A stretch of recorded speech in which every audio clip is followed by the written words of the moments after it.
than TV. I just think there was a kid who grew up in our avenue, right, on the estate, who, when it was born, right, we kind of thought it's got no chance, this kid, because its man was a bit of a rumman. You know, a rumman? Where's that? No, just like, you know, she liked going out and having a fag and like having a drink, and she's never at home. It's the one who had the horse in the house. Sure. Right, which I don't want to go over. Sure. It's old news. It's out there, isn't it, if you want to find out about the horse in the house. But she had a kid, and everyone was pretty surprised when they saw it, because it was a good-looking kid. She was surprised because, like, you know, the man wasn't that good-looking, the dad was a bit rough. But it came out, and she was showing it around the avenue, going, look at this I've had. And she was chuffed with it, because it's probably like one of the newest things she's ever had, because everything else was always sort of second down and what have you. But suddenly she's got this brand new little baby, right? Anyway, as it grew up, right, those looks went. Right. And I'm not talking getting old, I'm talking by the age of about 3. It looked rough already, right? And all that just happened because that's the life it was in, right? Yeah.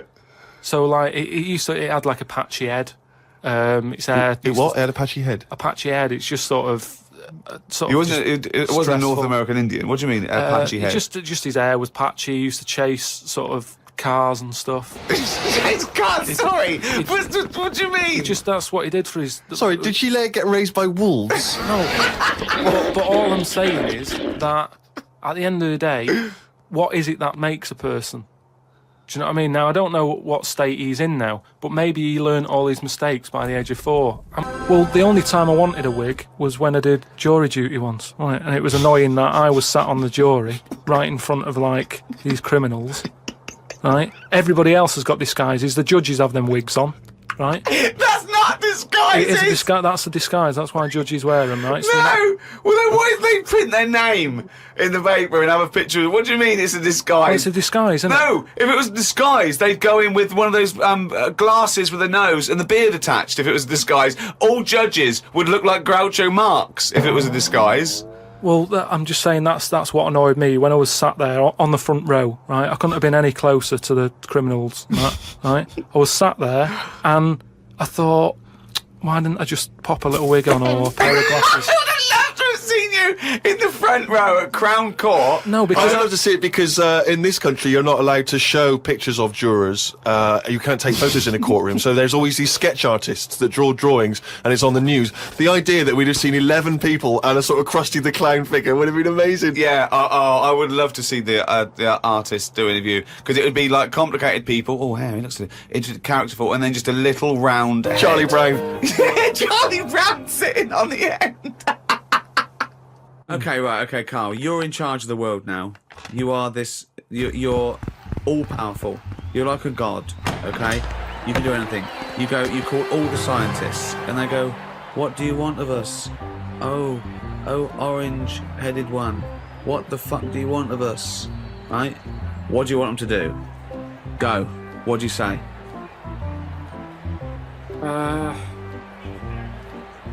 Well, I want to come in and... How long have they been working on the Big Bang idea? Forget it. You've got every scientist... No, but I don't just want to come in and poo-poo that, because they're going to... Poo-poo? They've done a lot of research on it. Hold on, you wanted to stop a minute ago? Yeah, I know, but you don't just come in, guns are-blazing. I'd say, hello, You can do everyone. anything you want. Oh, go on then. Hello, everyone. Hello, Carl, leader.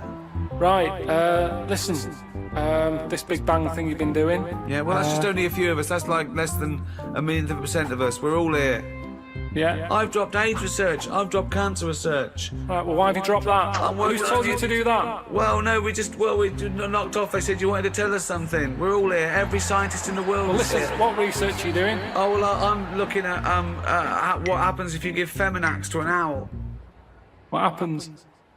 Well, I'm halfway through it. I got called away. Look, I'm really busy. What do you want me to work on? Who said they're doing cancer? Go back to work. Cheers. Right. Okay, the rest of us doing stuff that you think we're fanning around with. What would you want us to do? Well, I can't do it all today. What about me? I was doing AIDS. Hang on a minute. I was doing AIDS. You just wait a minute. Right, okay, why does cancer get to go back? Are you saying that cancer's a bigger problem than AIDS? You go back to work. So AIDS can go back. I'm doing... Oh, I'm doing restless legs. Right, can everybody but the Big Bang people leave?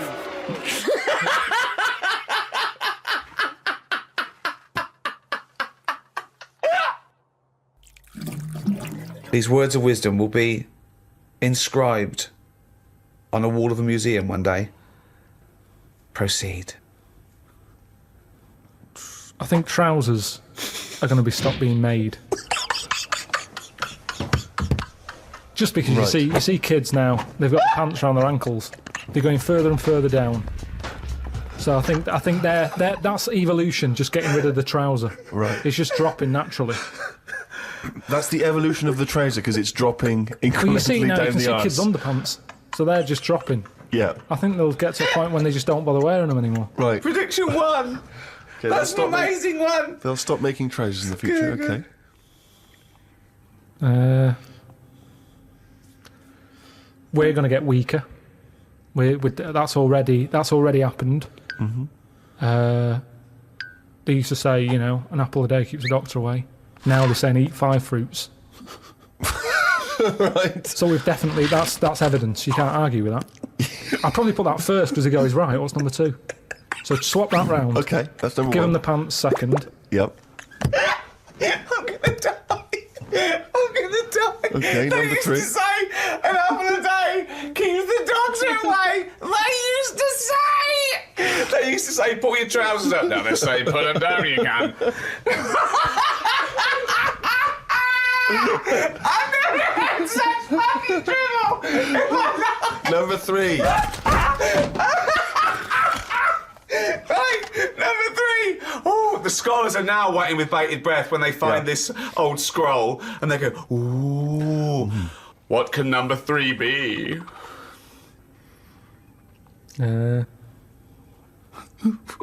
I reckon we'll blend all our food.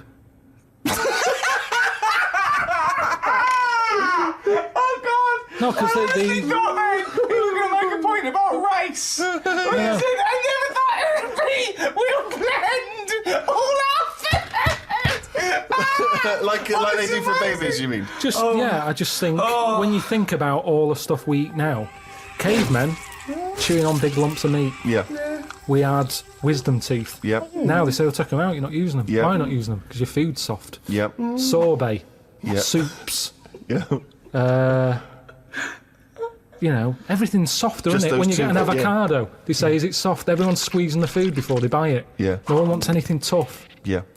So I think chewing is a sort of It's a thing of the past. We haven't got the time to chew. Everyone's like, "Hurry up, eat that." You don't have to go out for dinner with Ricky. He's like, "Hurry up." Like, I'm still eating Well, he it. does blend his food, I think. Okay, so blending food. Great. I reckon. What else do we do now? So I've done teeth, done trousers. I've come up with this idea. It's sort of like glasses, but you can live wherever you want to live. What do you mean?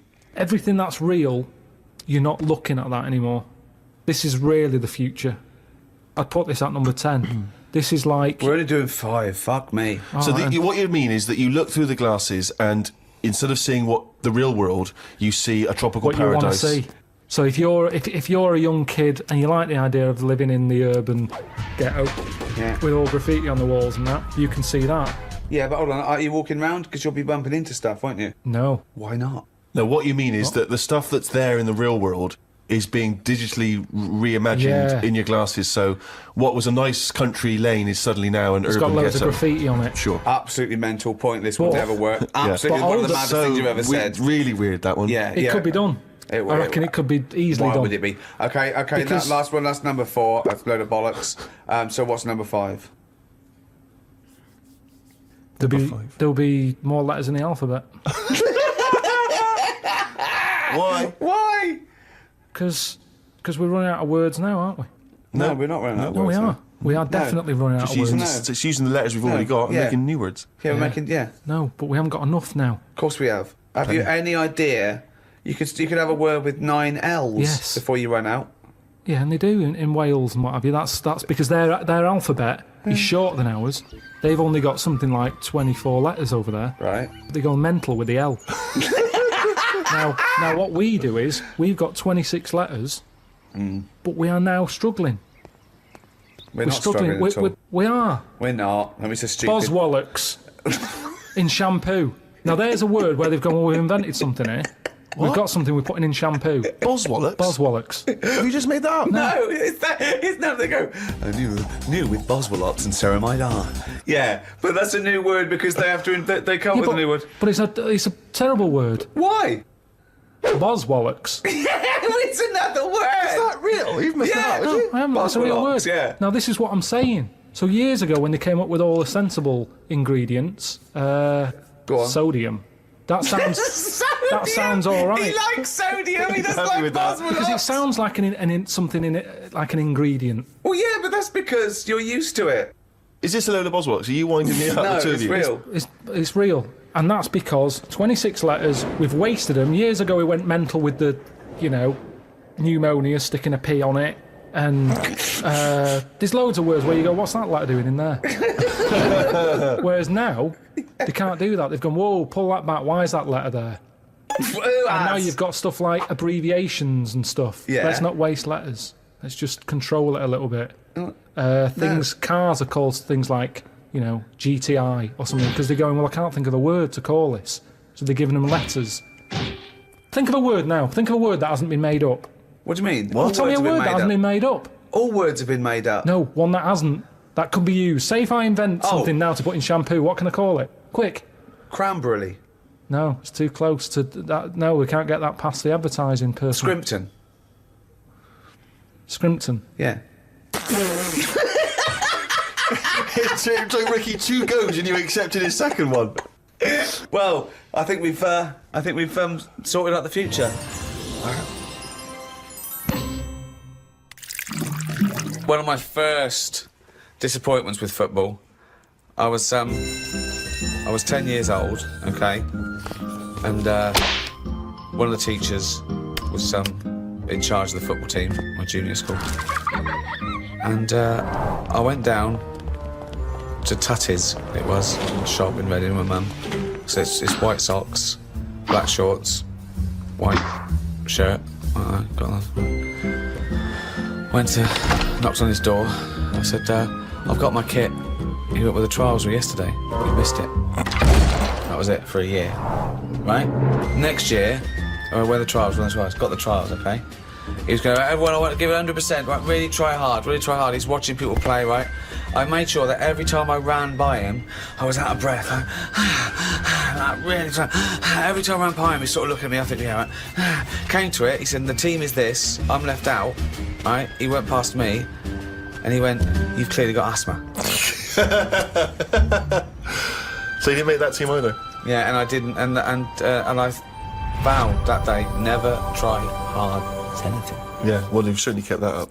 Yeah. Question from Kevin. He says, Carl, other than the famous boxing match that you've often talked about, I know that took up about 20 minutes of your time, have you ever been in any other kind of fight?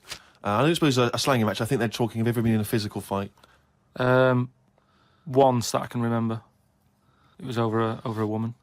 Well, a girl. I was at school. Yeah. And it was because, like, it's hassle, innit? Right? Relationships when you're younger. How old were you? About 7. It was over a woman. Go on then. Yeah, go on. And there was this girl knocking about who, she was quite good looking, everybody liked. And my mate, he really liked her. And I didn't sort of ask her out on that, but she just sort of took a shine to me and stuff. Right? And didn't really go out with her properly. It's at that age where going out with someone is just like sort of going, all right, in the morning, do you know what I mean? You just sort of nod your head. Yeah. And that. Anyway, there was some sort of school disco. And they were playing Spin the Bottle or something. Right? And I sort of wandered over to see what was going on. And I stood on this girl's dress and put a hole in it.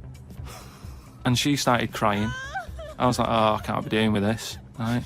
What's up with you? It's a hole, what's up with you? And everyone's going, Carl, what are you doing? That's meant to be your girlfriend and that. You should be sort of saying, oh, I'm sorry, and giving her a hug and all that, and saying it'll be all right, we'll sort the dress out. I said, I can't be dealing with this. Right? So she's crying her eyes out, I said, it's over, right? Oh, it's over, you saying, all right? in the morning. Yeah. No more of that. Yeah, there's no more in the morning. So I go to the toilet, right? And this lad who fancies her comes in and goes, "You're out of order," you know. I'm saying, "What are you on about?" Sorry, there's two 7-year-olds. Yeah, you're out of order. Keep out. Yeah. Cut it out. Show her a bit of bloody respect. Sorry, were you wearing trilbies? Yeah. He put his cigarette out in the sink and he just said, "Leave it." Get out of my face. So I just sort of said, "Look, why are you getting involved?" And all that. Yeah. Two 7-year-olds. Yeah. Why are you getting involved? And it was obviously like because he fancied her and that. We had a bit of a fight in there. Yeah. I accidentally sort of chipped his tooth on a sink. Oh, is it like a proper... Sorry, this is like someone from Lock, Stock and Two Smoking Barrels. Yeah. What are you talking about? Two 7-year-olds in a toilet. So you put a hole in her dress. I don't know how that happened. What were you wearing? I just Football stood on boots?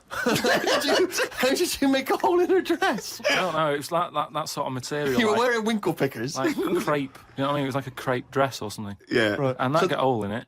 So you're having and when you say you're having a fight, I mean, are you wrestling with it? You got arm locks a and little bit of headlocks? wrestling and shoving about and that. And it was an accident. I didn't sort of go, right, I'm going to break your teeth or anything. It's just that I happened to push his head down and his tooth hit the sink. Right. And it chipped and what have you. After that, like, I sort of left there and stuff. And we had to go into assembly. And there was a copper in there doing some presentation saying, "Listen, kids, don't get into trouble because we're out there and we'll get you." Right? So sort of trying to teach the kids young not to get into any trouble and stuff.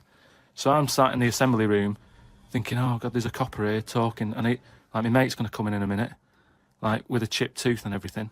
And Questions are going to get asked. that's what kind of happened. I mean, the coppers didn't get involved. Yeah. Did you turn your back on violence after that then? Yeah. He said, "You'll never take me alive, copper." So yeah, that was the sort of last fight. Brilliant. A friend of mine got a gift, or rather gave it as a gift. I don't know if you've been familiar with these. It's a charity organisation, and you go on their website or you phone them up, and you can give someone else the gift of, say, a goat. And it's a sort of goodwill thing, you know what I mean? So People- you buy an African family a goat that will help them for years. And it's to come. like you're saying, well, I would have bought you a present. Yeah, but I've used that money wisely. Yeah, so it's almost like they've given Exactly. the present. They've given the goat. Yeah, it's a beautiful idea. But as soon as he told me about it, I thought to myself straight away, knowing Carl's views on charity and giving, I wondered what his views would be. Well, are they happy with the present over there? Like the people who are getting it? You're an idiot. What, you think an African family wakes up and there's a little goat with a ribbon tied round it, and they go, "Oh, look what Santa brought us." Look, and that mince pie's gone and that glass of milk. You're such an idiot. No, but what I'm saying is, does that family want a goat? Yes. But why? It's not they want a goat, it's they need a goat. Do you think... What All do you right, think forget this it. organisation is? Just arbitrarily giving goats to They're people. going to say, "Oh, I wanted Nintendo." What are you thinking? But what I'm saying is, right, let me put myself in their shoes. Well, This'll be I a haven't got first. any. But say I'm one of them, right, over there. Right, I'm sat there, it's Christmas Day, right? I open it up, open the present, little goat there, right? Now, if I was one of them, I'd be going, "Not another mouth to feed." At the end of the day, there isn't enough food to go round for themselves, never mind a goat. Don't they say, like, having a dog and that is quite expensive? Sometimes they say, what with all the injections you've got to give it. Well, I'm assuming it's all above board. The goat's had its injections. That's what some of the money goes towards. It's just a way of redirecting cash. But the thing is, why do they want that goat? What's the main reason? What Does a goat give you? milk? Right. Now, wouldn't it be easy to just send them a bottle of milk? Without all the hassle and the headaches that come with it. That's all I'm saying. And the other thing is, think about the goat. That was happy over here. Suddenly, it's on barren land. No grass. I'm gonna burst! What do you mean? You didn't send a goat from here. I'm saying, who's happy at the end of this, right? You've got a fella who hasn't got a present over here because the mate bought him a goat, right? So yeah, let's do this properly. So there's a tick. He's not happy, right? Then you've got the person who's opened it, who, like you said, wanted something else, right? It's a goat. They go, Who's going to look after this, right? So tick, they're not happy, and then you've got the goat going, what am I doing here?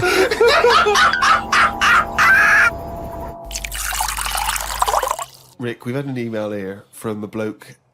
I think you're going to respect him, because I think you can tell straight away from his name that he's the kind of guy you'd want to hang out with. Go on. I know how much you love fun people. Yeah. Well, Paul, and he's calling himself this, Paul the Party Animal Parker, he's emailed in. He's given himself that moniker. Right, I assume they're in sort of like quote marks, They're are in, they? in speech marks, yeah. Paul the Brilliant. Party Animal Parker. And he's calling himself that. Yeah. That I can't wait. So when you picture him, what are you thinking? Millhouse. Right, okay. I think he looks like Millhouse from The Simpsons. Yeah. He's He's working in sort of an IT department, maybe? Yeah, for a large possibly. organisation? Oh, I think he might still be at school. Okay, right, yeah. Yeah, I think. And this is the vital question. Do you believe him to be a party animal? I believe him to be a party animal is as much as a man with a long scarf that his mum knitted him to look like Doctor Who can be a party animal, yes. Do you think that when people are organising parties at his school, they're thinking the first person they got to get on the list and make sure he's guaranteed as You've a got guest to take Paul the is party is Paul animal. Parker. Because I bet he's got millions of affectations. I bet he wants to be known as the one that carries around a biscuit tin. Yeah. You know, he's got the scarf. He's the guy who only ever wears bowling shoes. It's his thing. It's his thing. He's a little bit kooky, it's his thing. And it is fairly interesting what he sent in. He's found this on the web. A Serbian man who has invented a sex machine for women. And he's appealing to Western women to test his device. It runs on a 390-volt electric engine, simulates sex, and has a 7.5-inch artificial penis. As soon as I read this, I was thinking... It's just imagining there going, oh, thanks for coming in, yeah, okay. So there's what's going to happen is there's a penis that's going to pop out from here, and it's going to have sex with you. I'm going to stand behind the machine.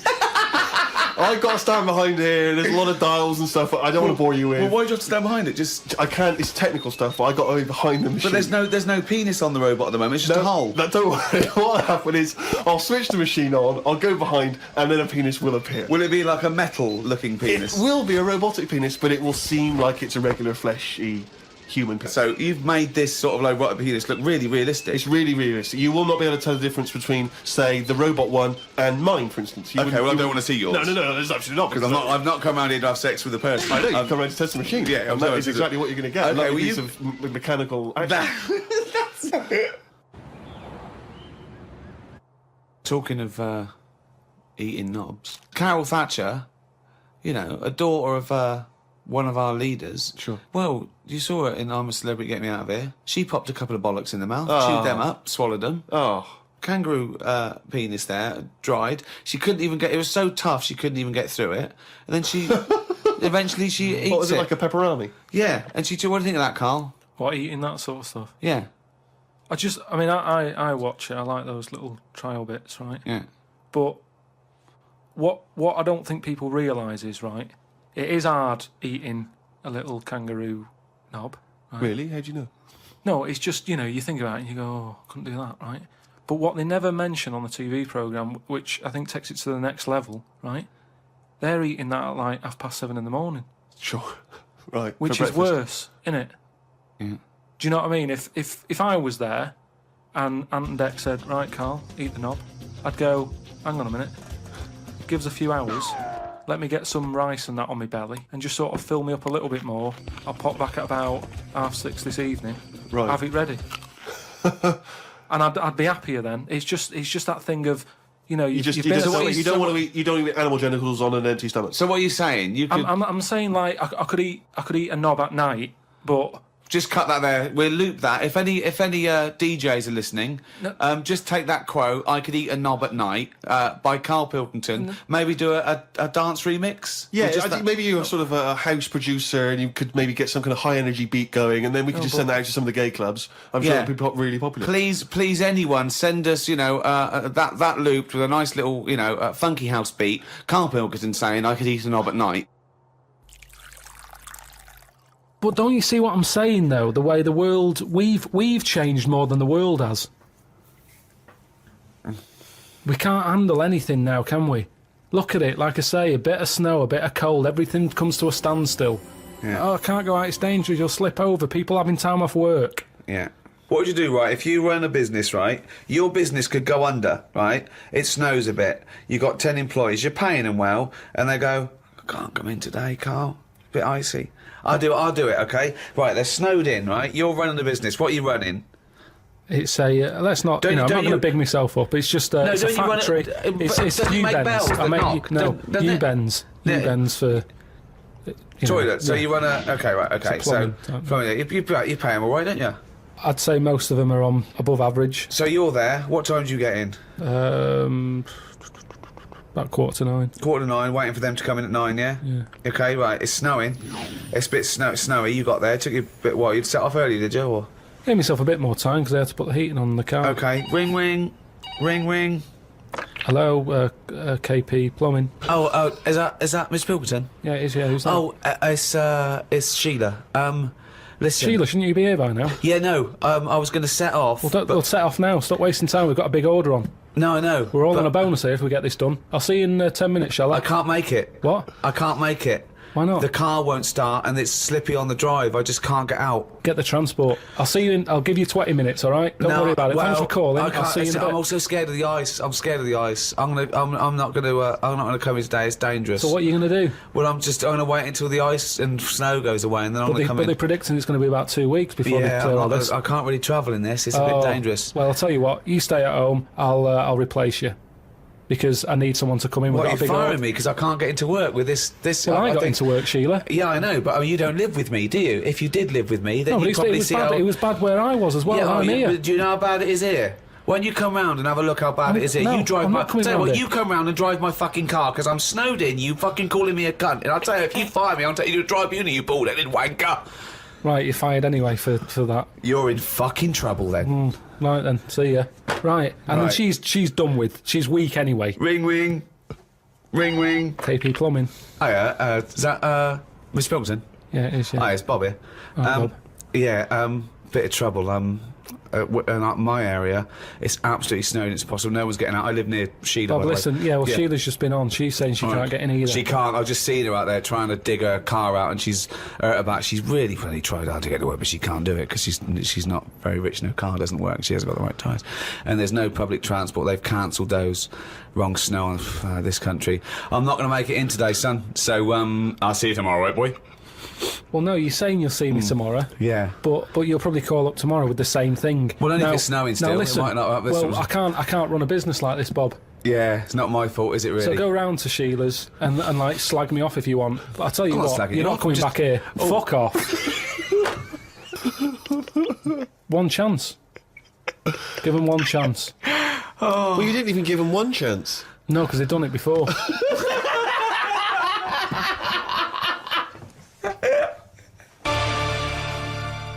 On TV.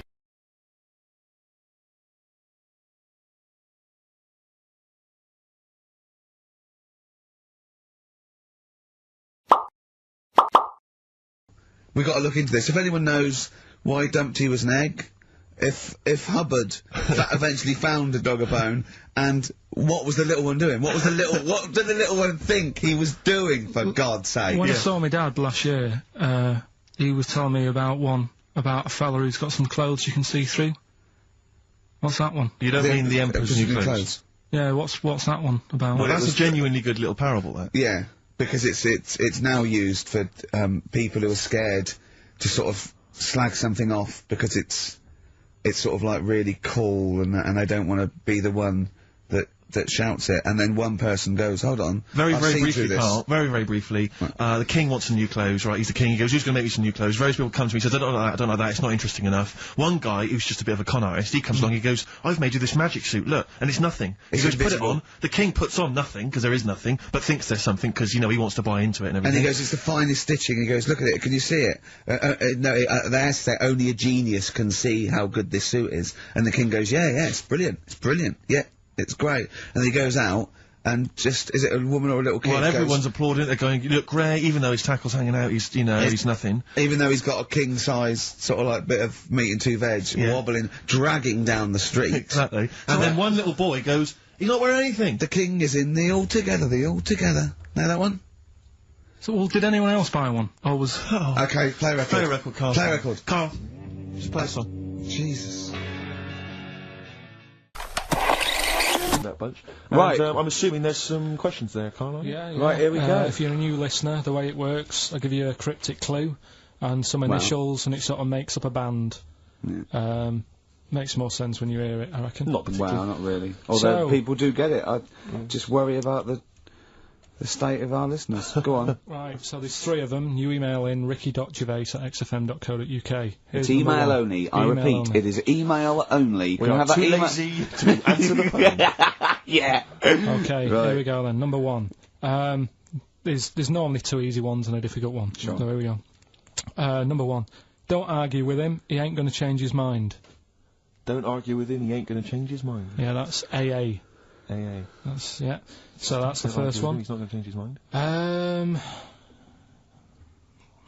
What do you mean, Presumably you've got them written out, haven't yeah, you? I'm just thinking about what the answer is, so I didn't write the answer down. To Oh, this one. don't worry, they get it. Yeah, don't worry. What do you, well, you can't remember it? You came up with it, there's only 3. I know, it's weird, isn't it? No, it's not weird. It's incompetent. Right, the second one anyway, I hope you get this. I hope you get this. Email in and tell us the answer. This is a shambles, isn't Hang it? on a Come on, minute. keep going. Go on. He always gets what he wants and doesn't worry about anyone else. P. And you don't know You the don't know answer. that is? I'm sure he'll come to me once to see it on email. What do you mean? Once they get it, you'll agree with them. I'll know if it's the one I had down as the answer. This is brilliant. Come on, Imagine it's Jeremy Paxman doing that, going, Yeah, University "What's- Challenge. Is that right? Go on. Right, so that's that one. Give us that one again. He always gets what he wants and doesn't worry about anyone else. P. But you're confused. I don't understand how you can be confused. Yeah. Alright, what's the final one? The third one, I'll have to put that woman in the oven. And that's AB. Alright, quickly give us them again. Right, so the first one, don't argue with him, he ain't going to change his mind. That's AA. He always gets what he wants and doesn't worry about anyone else. That's P. And I'll have to put that woman in the oven. AB. Alright. Okay. Ricky.gervais@xfm.co.uk. I'm going to play a classic track now by unfortunate. Neil Young, Alabama. It's beautiful. Beautiful.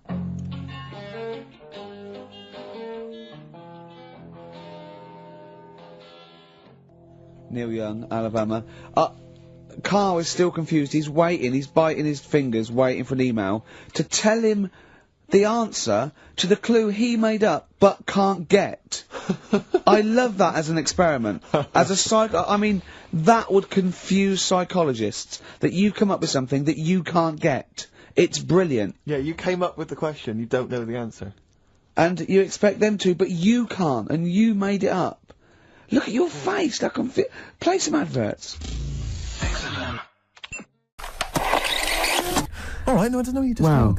We've not even Jonathan Ross couldn't save this show. No. It is the only A celebrity I know. Yeah, I'm that's all it. out of ideas. I thought we'd have a trivia game. That's rubbish because he can't read. Alright. Yeah, and that's what is it? So It's- are we knocking the trivia game on the Yeah, yeah. Should we, let's have one final question. what What's the answer? What But about I the don't answer? know. I don't know. For the Pope one. I don't know. We couldn't even figure out the question, Carl. What's the stone? What's the stone? Hang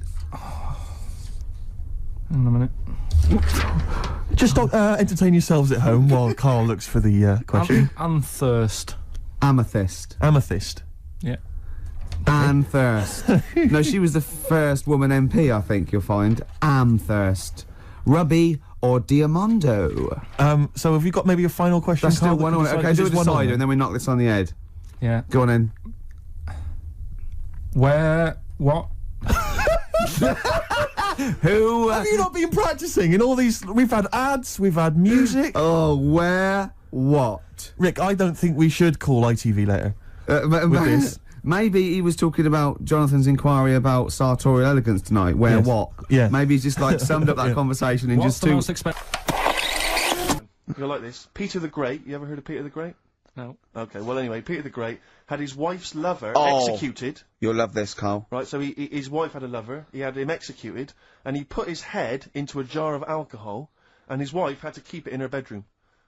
Do you understand? That's every time she saw, every morning she'd wake up, and there was her lover's head in a Who jar. took his head off? He took his own head off. Play a record. Play a record. She had a lover, and oh, never mind, never mind.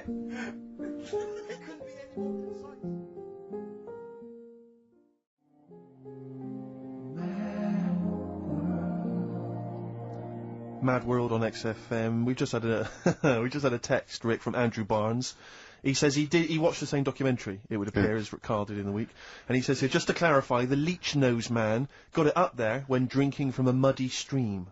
And he goes on, one can only imagine the frightenedness he experienced. Oh, Carl. Explain to him once more what happened with Peter the Great. Alright, so we've got Peter the Great.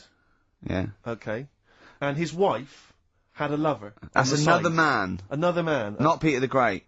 She was having an affair with someone else. Right. And Peter the Great, he found out about that. Okay? Yeah. So he sliced off this bloke's head, he killed him, he executed him. Right. You with me so far? The fella who Oh, Jesus. She was seeing for a bit. Yeah, there's only two fellas involved. There's two people though. involved. One's Peter the Great, the other one's Right, not. right. The guy that's not Peter the Great... Derek the Terrible. Derek the Rubbish. Yeah. Right? He's having an affair with Peter the Great's missus. So Peter the Great slices off his head, puts it inside a jar of alcohol to preserve it, and puts it in his wife's bedroom. So every morning she wakes up, she sees her dead lover's head. You'd have thought he wouldn't have wanted to remember, wouldn't you? Oh. Best bury the head so she don't remember. Well, it was a reminder so as not to put it about. And did it work? Oh, I don't know. I love that. Again, that to me is an amazing thing to do. And you go, did it work? I mean, you've got quite an interesting mind, actually. I mean, you are, in some ways, really, really bright and intelligent. I love the way you think. You're one of the cleverest blokes in some ways that I know. Hello, it says I've got common sense.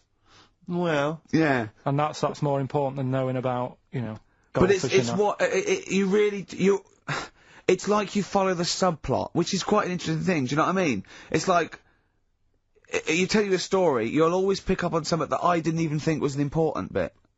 It's like you're always, you're looking out of the window all the time. So what's important about that head thing? What do you mean? The head in the jar. It's a grotesque thing to do. It shows ego, power, cruelty, and revenge. Although I think it probably did work, because he is called Peter the Great. Yeah. So you'd assume he got it right. Yeah. I don't see how you can query that. That's the sort of facts you give us. You see now, you're on the other side of the fence, and you've got questions, just like we've always got questions. No, but in Carl's thing, it would have been, turns out, some weird happened, right, and he was still alive. Yeah. And so she was still having sex with body, and his head was watching. Yeah. And Peter the Great didn't even know. See how he's perked up? I understand what you're saying. Now I've learned some other stuff, so I'll see if I can, you know, educate you a bit before 3. But I want to know. See what? I'll tell you what education I want. I want to know what sort of things I can buy this weekend. Butt plugs. No. Have you got any adverts? Oh yeah. I've got another fact for you, Carl. Might be of interest to you. This is the final one. The ancient Babylonians had What? Let me just stop you there. What's a Babylonian? My head's gonna burst. What do you mean? What's a Babylonian? I've never heard of one. No, but we'll work out. What's an Evertonian? Someone who supports Everton Well, or from. from Liverpool. Yeah. So what's a Babylonian? He's from Baba. Yeah, well anyway, some people from Baba, ancient Baba, they didn't have very many doctors in those days, alright? Because they felt that illnesses should be left to the wisdom of the public, right? So if you were sick, okay, you were placed in the city centre, right? And then a passerby... Outside Baba. Outside Baba. And, a passerby who had suffered from the same ailment, or who had seen it treated in the past, they would pass by, they would give them advice on how to be cured. Do you understand? So there'd be no doctors, just people passing by would see, they'd say, what's wrong with you? And they'd say, well, blah, blah, blah, I've had the same thing, here's some advice. And pedestrians were forbidden to pass such an individual without inquiring about the complaint and prescribing for it if they knew how to. So hang on, so there's someone ill. Yeah. It's outside the town hall. Yeah. People walk past, go, what's up with you? They go, oh, my foot hurts, and they go, you've got to do this to get rid of that. Yeah. And were they ever right? Well, what do you mean? Were they ever right? Well, how do we know? What are you telling me? What? What have you just told me? What am I meant to take from that? You just said strangers sort of say, you've got that wrong with you. I think he's sulking. I don't think he's ever going to take anything we tell him again because we don't. No, but I don't like the fact understand that goes. Monkeys can do armed robberies, and we go, no, they can't. I don't understand what the problem is. But how is that different from telling me that a Chinese woman ate dirt? How is that not the same sort of thing? Because that's weird. Someone sat in Trafalgar Square going, I've got a headache, and I go take some Nurofen, isn't shocking. I'm not a doctor. I've given a bit of advice. But neither is the dirt lady. She's not particularly interesting. Neither of them are particularly interesting. I'm just trying to give you an example of the same sort of drivel you feed us every week. Would you sort of have tea round at her house? It's weird. The Chinese woman. Right, so it's weird. Okay, now we're getting somewhere. It's weirdness that you're interested in. See, I thought that you were actually interested in sort of interesting sort of stuff. But if it's weird, it helps. Carl, any New York related pun song titles? New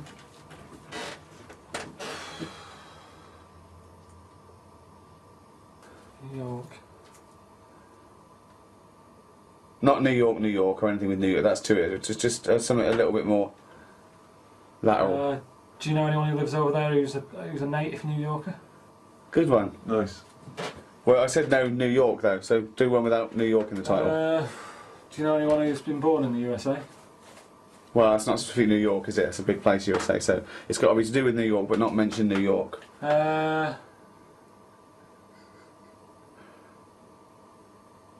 Well, so it's a... They're living in the city. Well, that's any city. That's any city. Said. Yeah, but it's any city. It's got to be. This is exhausting. Well, think. Positively 4th Street. We just said loads there. Yeah, well, you've had first dibs. Hang on a minute. The world. That noise is actually Carl's brain just turning over. Go on. What's the one about one big apple? That's what's one. That the world is.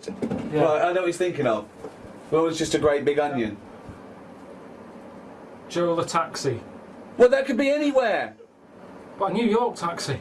But no, but that's not the title of the song. If it was New York Taxi, it would be banned anyway, because it's got New York in the title.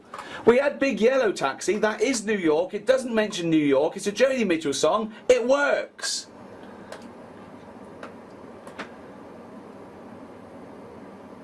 Is that picture now on a freeze frame? What are the other streets? Oh God! Carl! Okay, right. Say something that think of something to do with New York, then see if that is a title of a song, and then say it out loud with your mouth. So something to do with New York. Is that a title of a song? Does it have New York in the title? If it doesn't, but it is about New York, then say the title of the song. So far, you've come up with titles with New York in the title. Can you think of any others? Well, yeah, we will in a Have you minute. got one on your head? I don't. Yeah, because you said that we had first dibs. You just saw how quick we just came up with them then. So come up with one.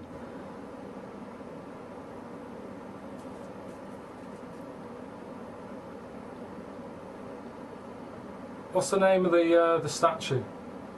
Statue of Liberty. Statue of Liberty. Is there any songs with Liberty in? Well, there's that's well, yeah. If they're about the Statue of Liberty, I'd let you have that. Crosstown Traffic. That could be any city. No, but it was about New York. It was about crosstown. It was about crosstown traffic. What's the one about? Jesus. Where the streets have no name, just numbers. Who sings it? Isn't that? You too. Two, yeah. There you go. You could have had Angel of Harlem. That would have been easier. That would have been easy, yeah. And the streets do have names down I'm not sure sort of that is downtown. about that town, is it? Well, they haven't got names.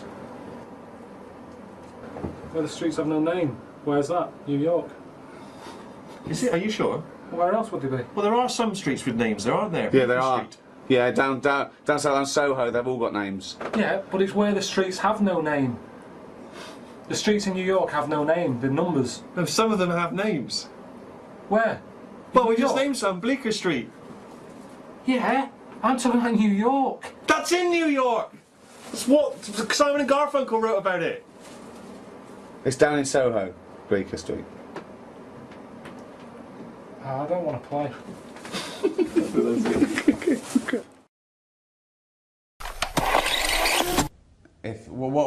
What's your pet's hate? Just when there's shit somewhere. What? Oh, there's shit somewhere and you can't find it and it stinks. What? I hate that. Isn't that funny? I didn't get that.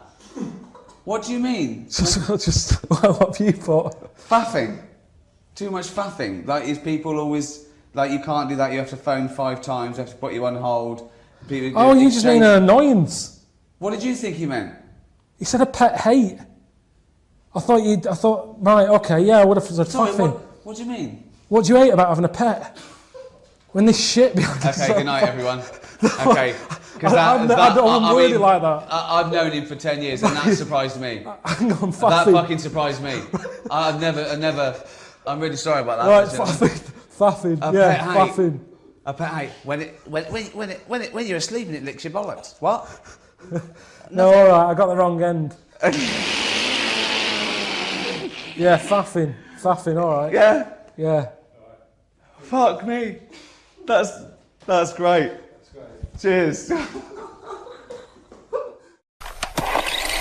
But XFM are bringing new listeners all the time. I've heard 4 or 5 a week. Really? Yeah. New listeners Wow, tune man in alive. to XFM 104.9. Radio 1, beware. Yeah, yeah. And we might take it for granted the people that know who we are, know who you are, know who Karl is. Sure. Now, certainly. if you know, if you're a regular, then you know exactly who we are. But for those of you who don't, I'm Ricky Gervais. Ricky Gervais, a BAFTA award-winning actor and, and writer. Steve Merchant, all those. A friend of yours. Yeah, yeah. And this is the important thing. Karl Pilkington. Absolutely. Our producer. I say producer, he was the bloke who was lumbered with a job. When I said, listen, I used to run the desk in the old days when I was like, I used to press the buttons and run the desk and everything. And now I said, listen, I've been on the telly. I do not press my own buttons. And Karl said, well, I don't really work weekends. And they went, well, you do if you want to keep your job. Absolutely. And we were lumbered with him. And then we discovered that he's not just a little dork, a little manky sort of idiot. Sure, He's got nice shirt. He's got, you know what I mean? He's got something else. Absolutely. He's got a He brings certain, another dimension, yeah. Yeah. And, he started having a little chat and we discovered that he had quite a lot to say. Well, I think you're absolutely right, and I think, I was wondering maybe we should maybe play another tune, but after that, I just think we should re-familiarise our radio audience with Karl, and any new listeners, just somehow gonna let them get to know the real Karl again. Well, if you are new, you'll find that we like some old songs, some new songs, some chit-chat. We get serious sometimes, there's some tears and some laughter. Yeah. We kicked off with Oasis' new one, Little by Little. We're gonna go back in time now to Iggy Pop and his Stooges with I'm Bored. Iggy Pop on board on XFM 104.9. I'm Ricky Gervais. Steve Merchant here as well. Yeah, little Karl Pilkington. Well, to reintroduce or introduce people for the first time to Karl, I think we should have a... Yeah, maybe sort of a kind of a quick Q&A, Karl, and we don't need sort of lengthy answers from you. We don't need lots of detail. You know, it can be just a couple of sentences. Just to get to a answer each flavour of who question. you are. Yeah, so firstly, name obviously Karl Pilkington. Age, Karl? I'll be 30 next month. Really? This month? No, next. Where are we? I don't think we need to ask any more questions. I think we've done it. That's I it. think we've Welcome done it to the world of Karl Pilkington. I think that, I thought it would take 3 or 4 I thought questions it was going to be at least to really explain that what was the Karl first question. about. Oh, Absolutely God. incredible. But Well, I don't know if you saw the thing the other week about the fella who's on that quiz show. Who? Sort of Oh, right, okay. gay Who? fella, straight, sort of man, woman. Thing. What are you talking about? Tell me what did you see? Tell me what you saw.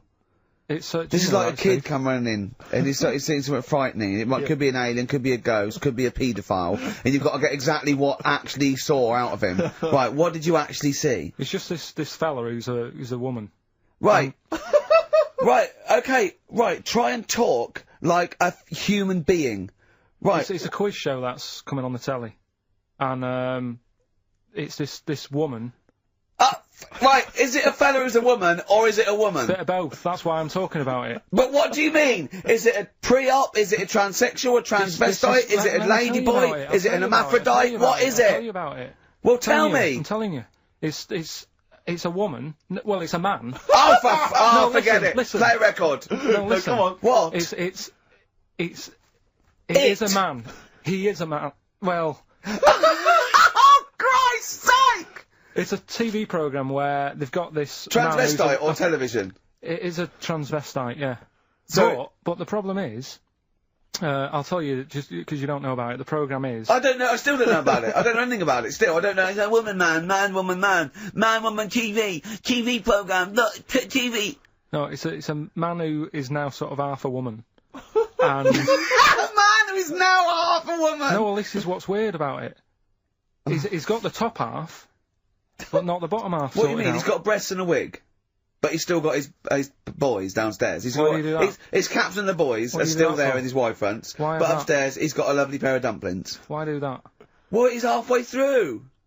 But why not get it all done in one go? Maybe you couldn't afford it. Well, wait until you've got all the money. That just looks a mess.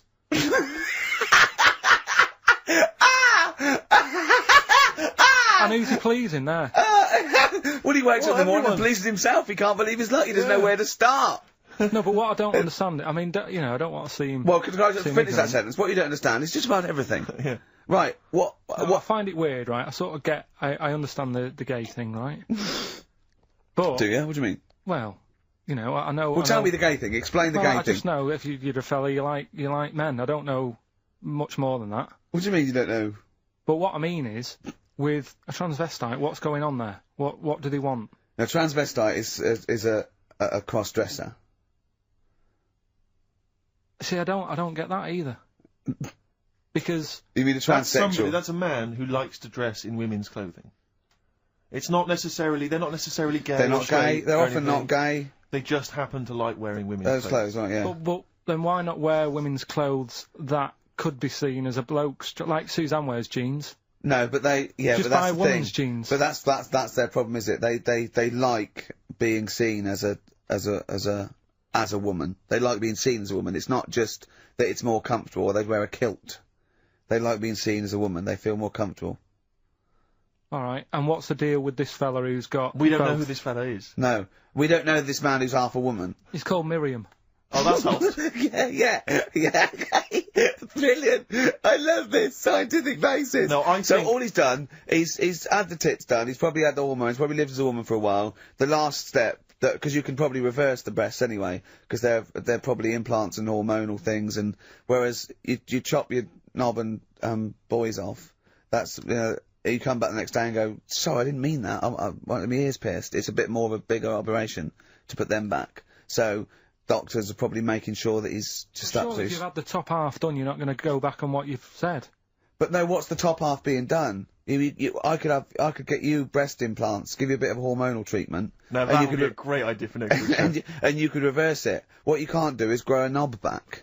Well, you can. Last week we were talking about growing one on your arm. Yeah. We've done that. We can, so that is possible. But the thing is, the truth of it is, I think I do know about this story. I think it was a television programme called There's Something About Miriam. The Oh. conceit of which was that this pre-op transsexual So I guessed that right, yeah. was masquerading as a woman, Right. and various blokes who didn't realise that this was a man had to I've heard try about and this. seduce her. And when they found out that it was actually a bloke, and a lot of them had kissed agree. her, they refused to let it be shown. and I there was a big agree though. outrage. and so on. That's just terrible. Yeah. That's Oh, it's deceit. absurd. But I mean, that's awful. I heard it. I hated that. Yeah. Karl, the human body is one of the things that you're actually genuinely fascinated in. This is one of the things that you admit is quite amazing, and I think we all agree with that. Here's some quite incredible stats and facts about the human body. What do you think of this?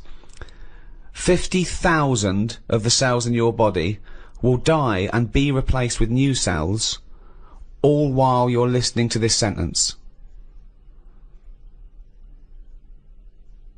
Go on. Well, that's it. What's the sentence? That was the sentence. What was the sentence again? Well, it doesn't matter. The sentence doesn't matter. 50,000 just dying and being replaced in that time. But what are they doing? Different cells do different things. Some are taste buds. Some carry hemoglobin and oxygen to other cells. Yeah. Some are skin. Some are liver. I've heard about skin. I've heard a lot of skin, sort of. What? What you heard? A rumour about skin. You heard about skin? What? It's just it keeps just, all your stuff from falling on the fucking floor. Well, it's the thing that makes you what you are as well, doesn't it? What do you mean? More than anything. Why? But without the skin, you're just a skeleton. You look all the same. No, you're not just a skeleton. No. Other than your lungs and your heart and your kidneys and stuff. What I'm saying is, I know, went to and that, all the flesh on top and all the blood vessels. And all I the... went to that bodies exhibition. Yeah. No, you're right. This is it. He knows all about the human body and science because he went to the bodies exhibition. Do you know where the German fella cuts bodies up? Yes. Now, he had a load of people on show. Could have all been the same family. Because everyone, without the skin on their head, looks the same. Other than height, everybody looks exactly the same. And that's why racism is so stupid. Well, it's a good point. Good point, isn't it? Yeah. That's saying that, though, I did think most of them were Chinese. Well, there is obviously so much to discuss, Ricky. I wonder, in an effort just to provoke some initial thoughts, if I can offer another quote from the great Carl Sagan, who said, advances in medicine and agriculture have saved vastly more lives than have been lost in all the wars in history. So quite a... yeah, just shows you shouldn't really worry about war. What do you mean? It's not a big problem, is it? Obviously. So, that's a good point there, Carl. War's not as bad as a lot of people make out. What do you think, Carl? Overrated? Too much fuss about all... Well, I don't know anyone who's died in a war, but I know loads of people who have died from, cancer and what have you. So is that going on Carl's quote? Does that work? Is he right?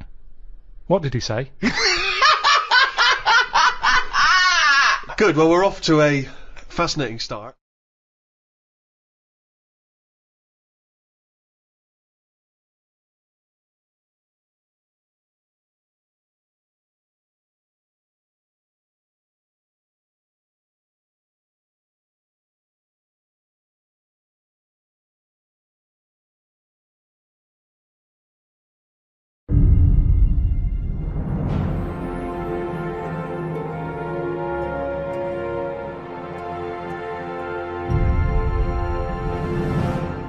Hello, and welcome to Learn English with Ricky Gervais.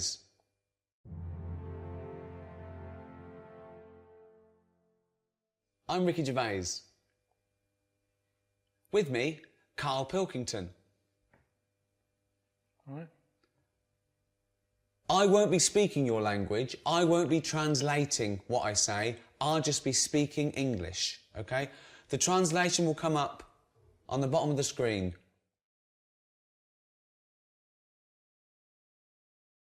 This is my friend, Karl Pilkington. He is bold. He is bold. He has no hair. Karl Pilkington has no hair. Yeah, I know. They can see I've got no hair. No, I know. Well, what do they need to know that for? If they learn a language, Yeah. bald isn't a bald head isn't that important. Teach them how to ask for bread or milk. We'll get to that, but this is about sort of friendship and family, So it's all useful. There's so many words, they might as well start somewhere. There's too many words. There's a lot of words. Lot of words.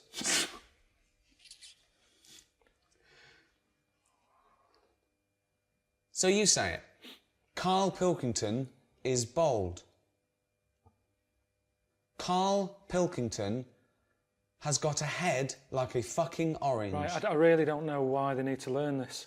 Because they might need to say that one day. No, but I get enough abuse now from English people. I don't want Chinese suddenly turning up going, fucking orange. Teach them how to say milk. I need milk. Milk for tea. Coffee. Teach them useful stuff. Okay, well, go on, teach them something then. Who am I talking to? People around the world, they can't speak English yet. So what are they... Well, Chinese Well, are the ones okay, what? I've been to China. and none of them know English. Right. So they need to learn English. Okay. So, what would they want to know? You see, they don't need to know about milk because they don't like milk. They think English people smell of milk. They smell of milk. Smell. What does smell mean, Karl? Smell. Stink. Fucking hell, you smell. Rank. Rank. So you've got a Chinese fella, he's coming over here and he's learned the word rank, meaning you stink. Smell. Stank. Stunk. That stunk. Give an example.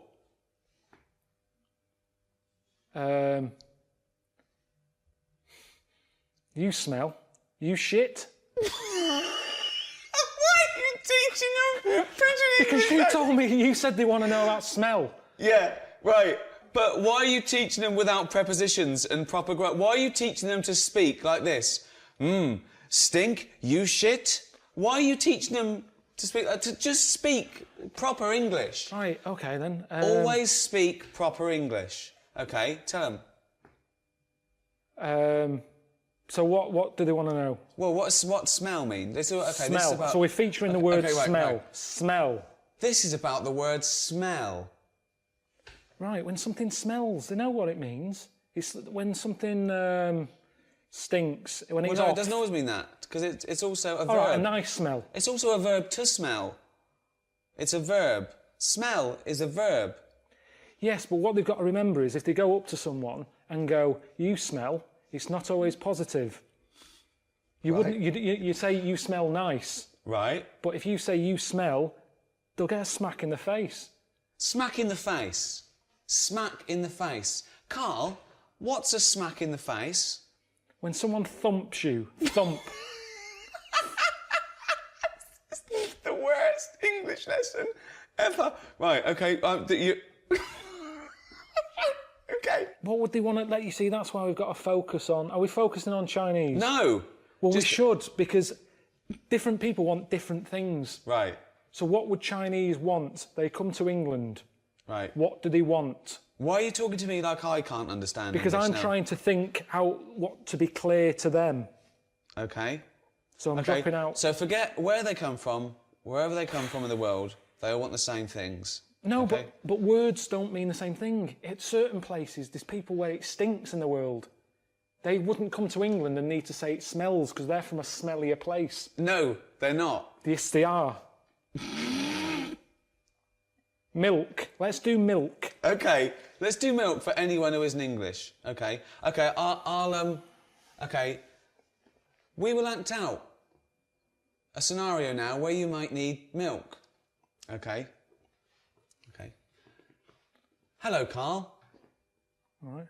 Would you like a cup of tea? Yeah. Yes, please. Yes, please. Strong. What tea bags have you got?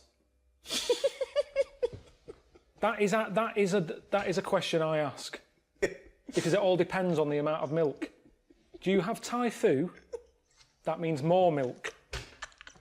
Thai fu does not mean more milk. No, it's a very strong tea bag. Right. Twinings, little bit. This of isn't. They don't need to know the details. This isn't a travel guide. This is just. This is English for people Right, who start can't again then, speak. start again then. Okay. Hello, Karl. Oh yeah. Would you like a cup of tea? Yeah, I'd love one. I'm gasping. How do you like it? Strong, no sugar. Tea bag, okay? What? Yeah, tea bag. Yeah.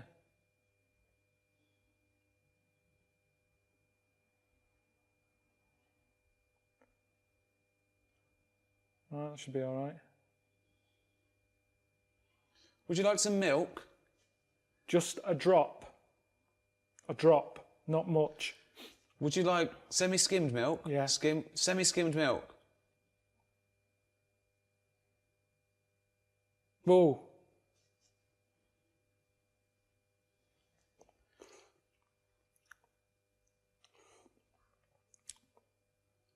It's all right, that. Karl is enjoying his tea. He had it strong with a drop of milk.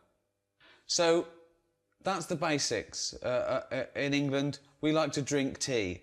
We drink tea. We also drink coffee. We also drink beer. Let's go shopping. So, I'll just come into a shop, okay? Tring. Afternoon. Hello. Oh, yeah. I want a fish. What sort of fish do you want? We've got loads. What sort of fish are there? Loads. I haven't got time, to be honest. You've come in at a busy time. And have a look and come back to me. And I don't know what type of fish is this? That's a kipper. Okay. A kipper. What's a kipper? Chinese and Japanese know fish really well. Okay. They don't need Stop thinking we're just talking to Chinese and I don't know where the Japanese came. It was just Chinese people. This is for anyone who wants to learn English. Anywhere around the world. There might be Spanish. There might be French. There might be German. Okay? Why do you only care about the Chinese learning about this? Because most Spanish people can speak English. They've been taught it. But all right, kipper. Okay. It's a fish. It's sort of a fishy sort of fish. There's some fish that's more meaty. Tuna. What sort of thing are you after today? Is this for you or for someone else? This is for me. I'd like to buy a fish, please. Right, but surely you know what kipper is. Look at it. Look at the fish. Here it's called kipper. Where are you from?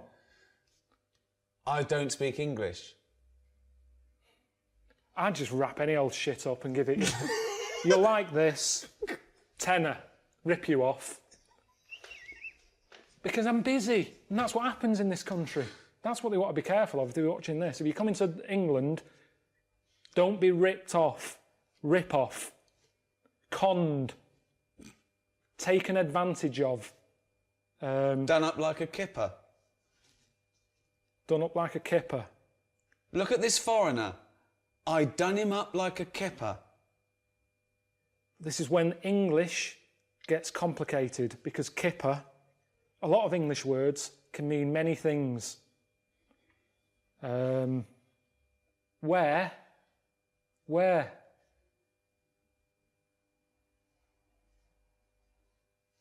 Same word, different thing. Wearing. Where have you been? I'm wearing a jumper. Where have you been? Where? Brilliant. One word, two meanings. At the spa. Hello. I'd like to book an appointment for a treatment. Okay. When are you thinking? We're busy all today. Tomorrow? Can we just do it today? Can it just be available now? Can't we just do it that it's available now? There's nothing... Well, all right, I can fit you in. Someone hasn't turned up yet, so we can get you in sort of in 10 minutes. Okay. Right. Okay. What would you like? I would like a back, crack and sack waxing, please. I would like my back waxed, my crack waxed and my sack waxed. Right. Do you do the treatments yourself? No. I'd like you to. Well, I can't. Why not? Because I have to be on reception taking calls. Well, okay. You can't request who's doing your sack, your crack or your back. There's a woman in the back who does your crack. Well, This is fucking insane. Right, that's enough. No, I don't know what we're doing. I don't know who's going to learn anything from this. Wait. Okay. Okay. Well, ask me some questions about... Okay. Well, I don't have to ask you any questions. I said you can be going in 10 minutes. Okay. I'm not doing it. I'm a worker. I'm not paid or qualified to be sorting your ass out. Wait, okay. Actually, thinking about it, the hair on my crack hasn't grown back, nor has the hair on my back. But my sack is very hairy. Wait, my sack is very hairy. I don't need my back waxed or my crack waxed, but I need my sack waxed. Right. Now, I'm surprised you haven't done it yourself, because it's the back and the crack that's the difficult bit. The sack you can do yourself. And to be honest, it should all be growing at the same time. No. So there's something wrong with you. No. You've got a hairy bollock. When your back is lovely and bald. Right. You don't need it doing. Bald. Bald. Fuck's sake. My back is bald. Yeah. My crack is bald. My sack needs waxing. Right. It's quite an emergency. My balls are very hairy. Can I have them waxed, please? Yes. How much just for the balls? £15 for £15 two, for the both. For two. Okay, Yes. that's good. So £7.50 each. It's £7.50. Yeah, but we don't split it. That's the price. Yes. You can't have one done. No, it's I have £15. two. I have two balls. I have two balls. How many balls do you have, Carl? Two. Carl has two balls. Are your balls hairy? Average. Okay. Which is strange because Carl's balls are hairy, but he is bald on his head. His head looks like a ball. His head looks like a bald testicle. Carl has a head like a bald testicle, but his testicles aren't bald. Okay. How long will it take to wax my balls? 10 minutes. 10 minutes. Okay. So it's £15 and 10 minutes. Can you do it? Can you do it now, please? No, I won't be doing it. You'll Why? be meeting Leslie in the back room. I don't really. I'm a little bit shy. I know you. Could you? You don't know me. You've just turned up. Could you wax my balls? No, I'm not waxing your balls. Bollocks. Scrotum. What else is there? Testi. If you're having one done. Bollocks. Sack. What else is there? Okay. Right, we've done done. that waxing. Okay. At the doctor's. Hello, doctor. Hello. I have a pain. Okay, whereabouts is the pain? My anus. Of course it is.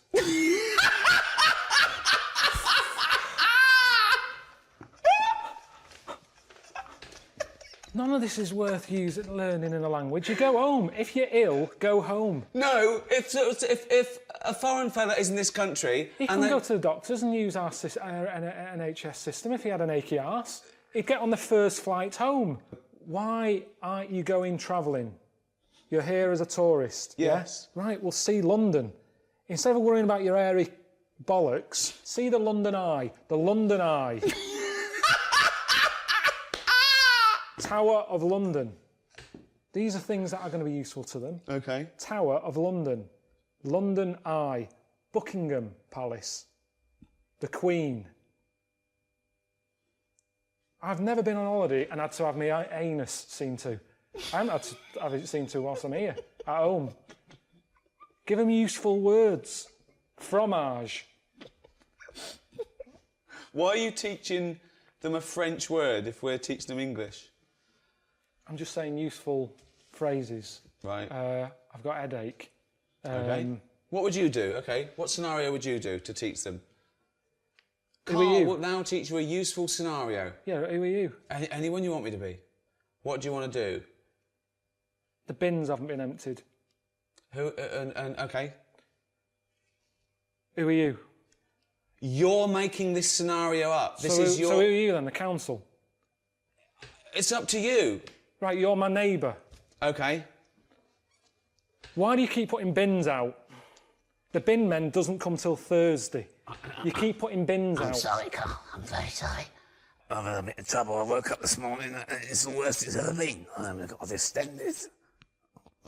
I've got a prolapse rectum and I've distended. My testicles are very, very low because I'm old. I'm lactating. Yeah, all right. Listen, can you just put the bins out on a Thursday? I can't put my balls are so low because I'm an old man. But can you put the bins out on a Thursday? The bin men doesn't come till a Thursday. It's Tuesday. You're putting bins out too early. There's foxes getting at them. There's shit all over the place. There's dirty underpants you keep putting in the bin. I've told you it attracts foxes. Stop putting the fucking bins out two fucking days early when they've got to sit there and it attracts you. And trying to sell me flats. These dirty, shitty undies all over the fucking pavement. This has happened to you, hasn't it? Yeah, it has, yeah. Did it really? Yeah, it has. What did you do? They don't give a shit. They don't give a shit.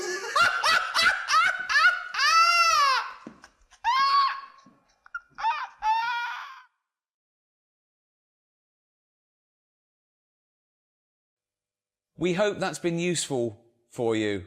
So when you visit England, you can talk just like an Englishman.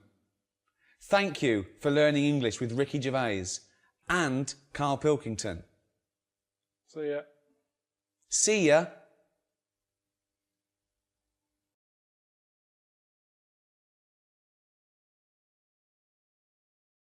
It was recently announced that the lifespan of the 3DS is coming to an end. You'll no longer be able to make purchases on the 3DS eShop by March of 2023, and the closeout's coming in waves starting in May.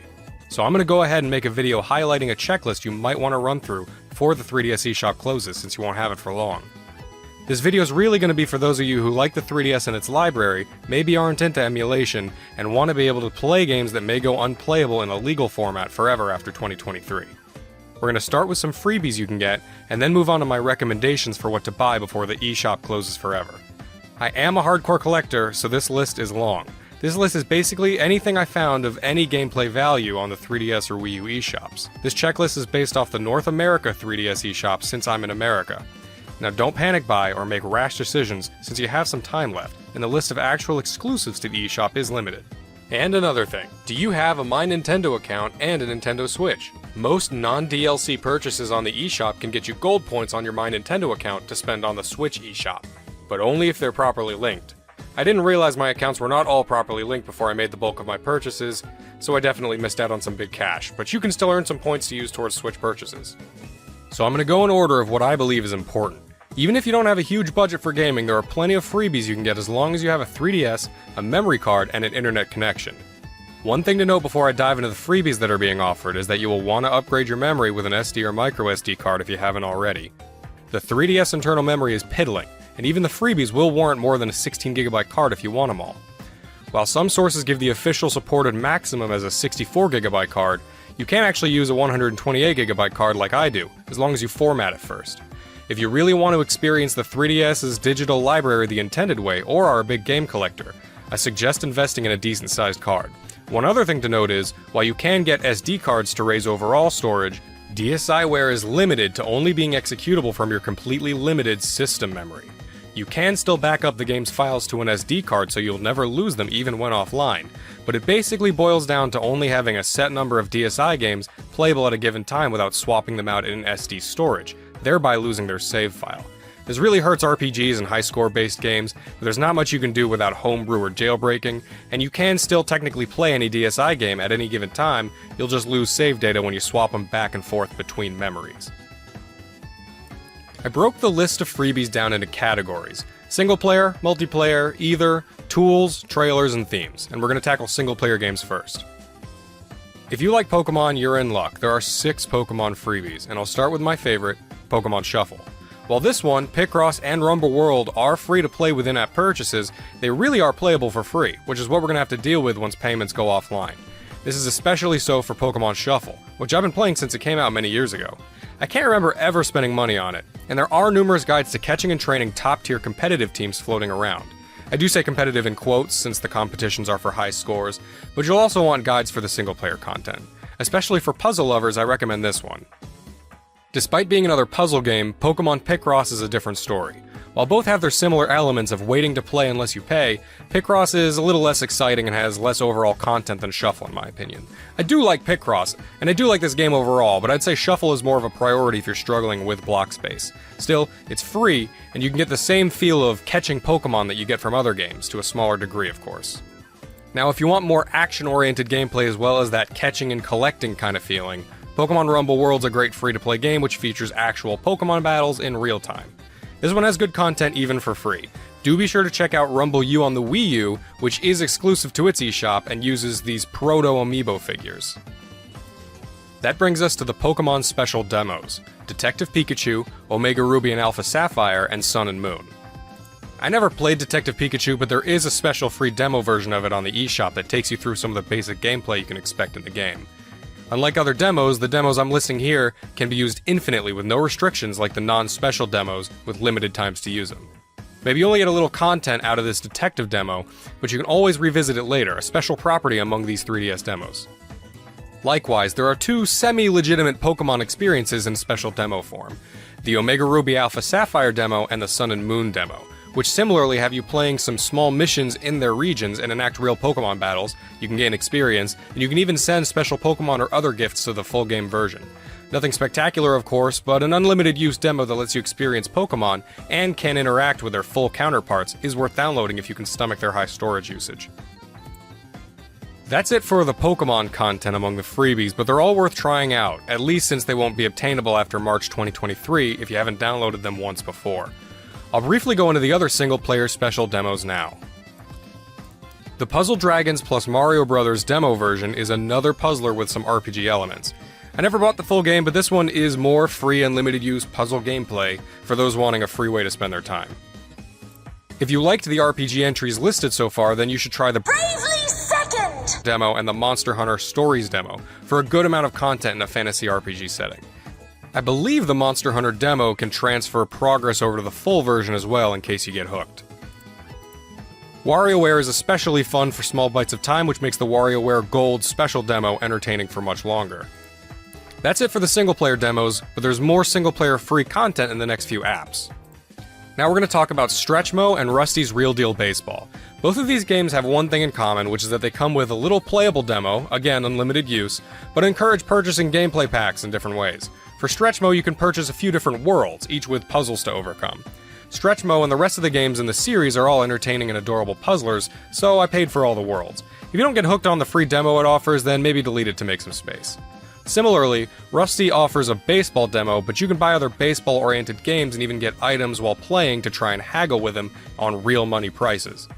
The baseball demo's cute for a moment, but if you like the gameplay, definitely buy Cage Match for challenging hits, Volley Bats for local multiplayer action on a single DS, and Batmaster for crafting custom bats to use in the other games.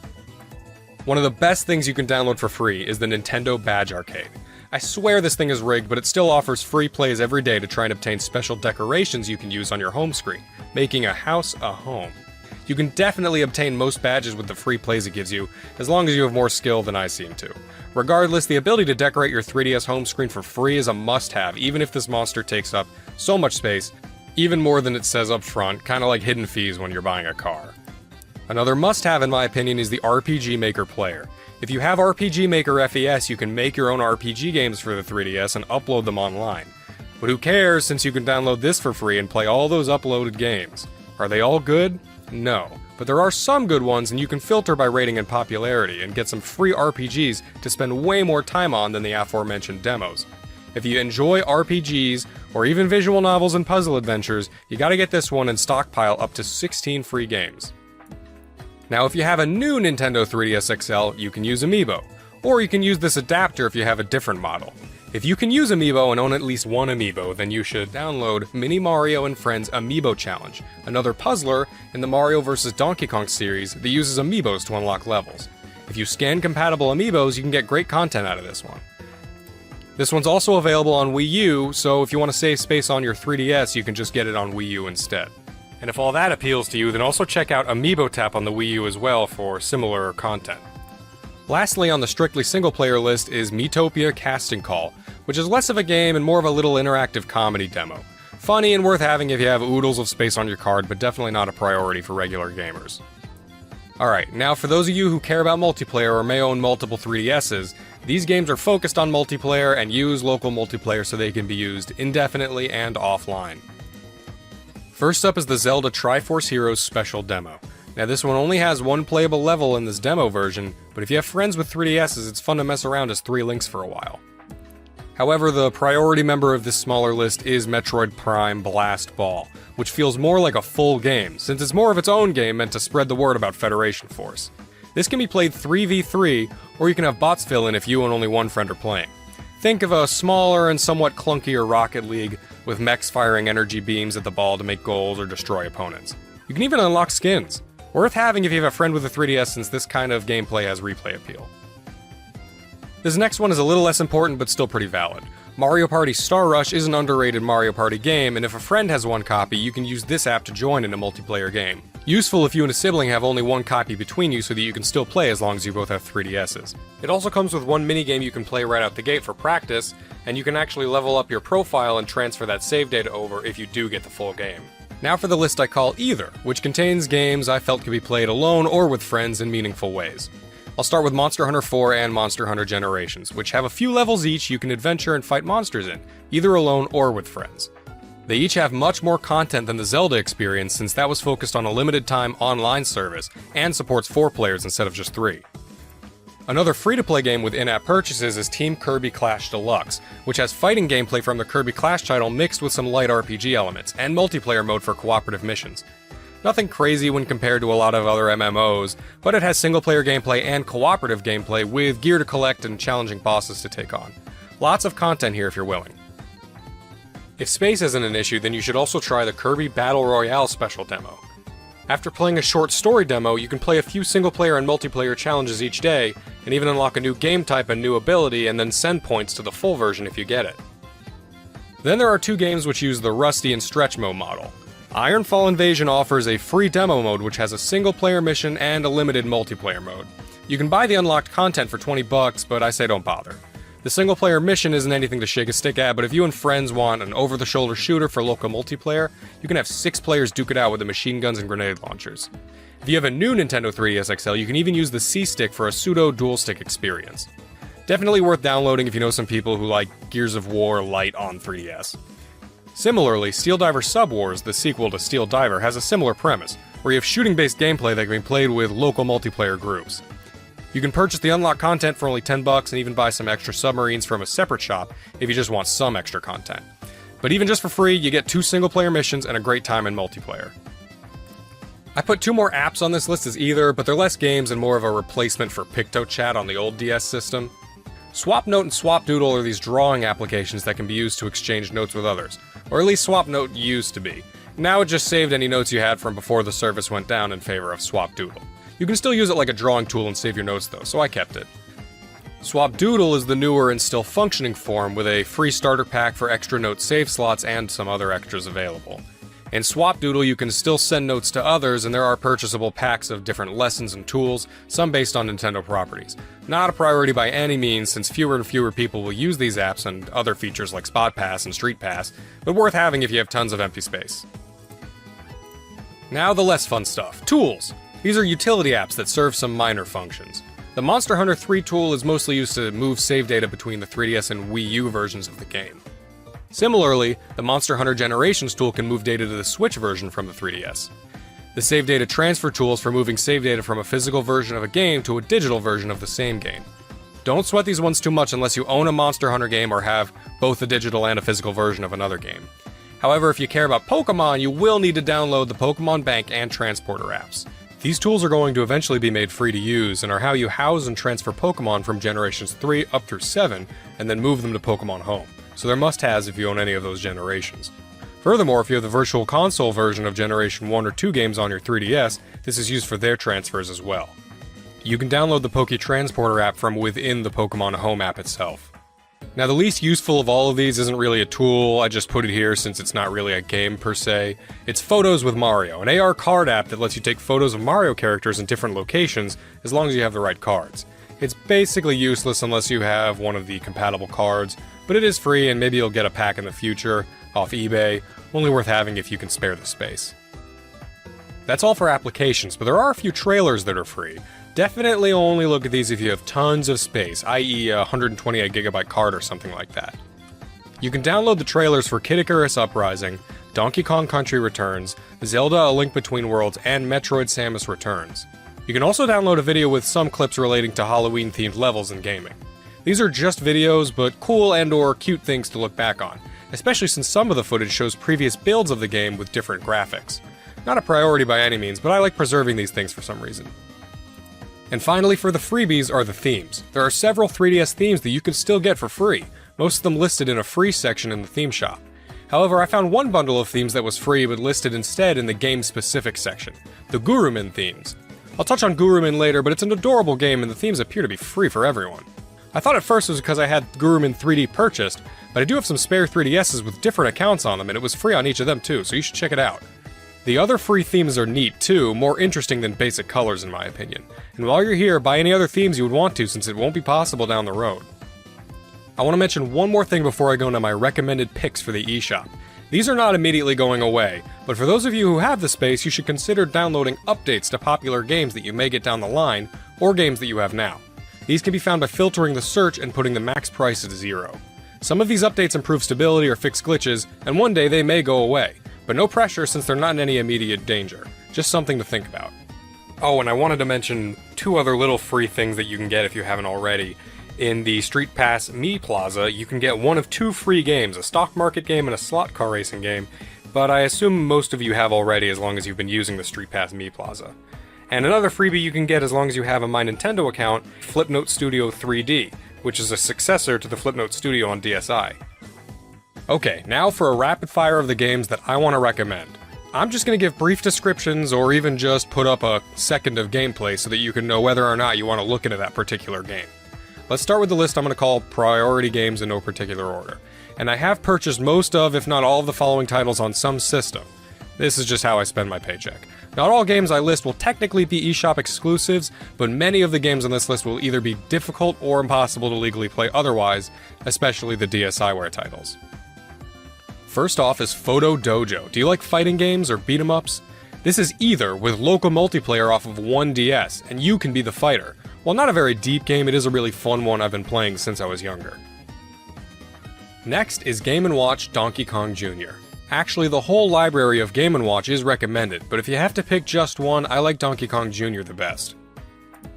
Dragon Quest Wars. Fans of strategy games need this one. It's got local multiplayer on a single DS, and features adorable Dragon Quest characters and a decently smart AI. Soul of Darkness is a pretty well-made Castlevania clone that utilizes camera functions and actually made a younger, edgier me cry with its ending. If you like Castlevania, you could do worse. Pokemon Battle Troze is for puzzle fans who wanted more than Pokemon Shuffle, and perhaps like the original Troze game. This one does have Nintendo polish.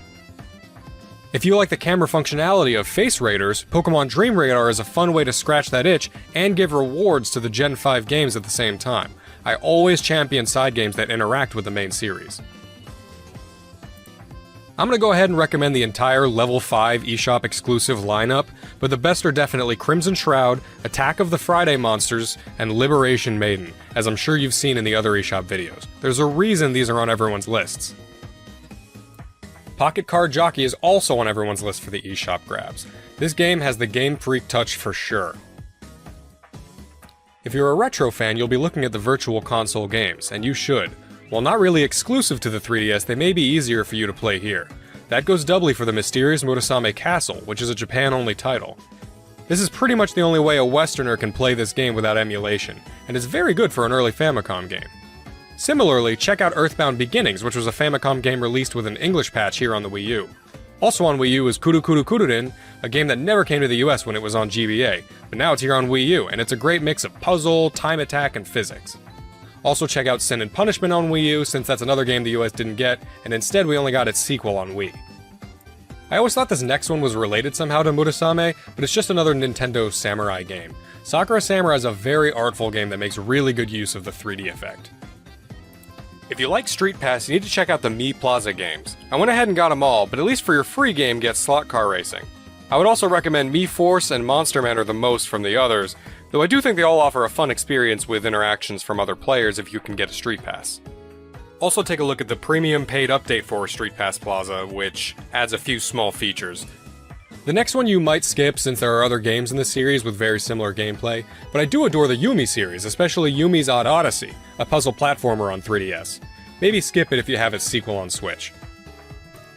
This DSiWare exclusive is a mix of stealth and puzzle gameplay, a clever game called SKP Go. I've been playing this one since I was younger, and it has a little storyline about an amnesiac who's pursued by assailants, and challenging gameplay along with it.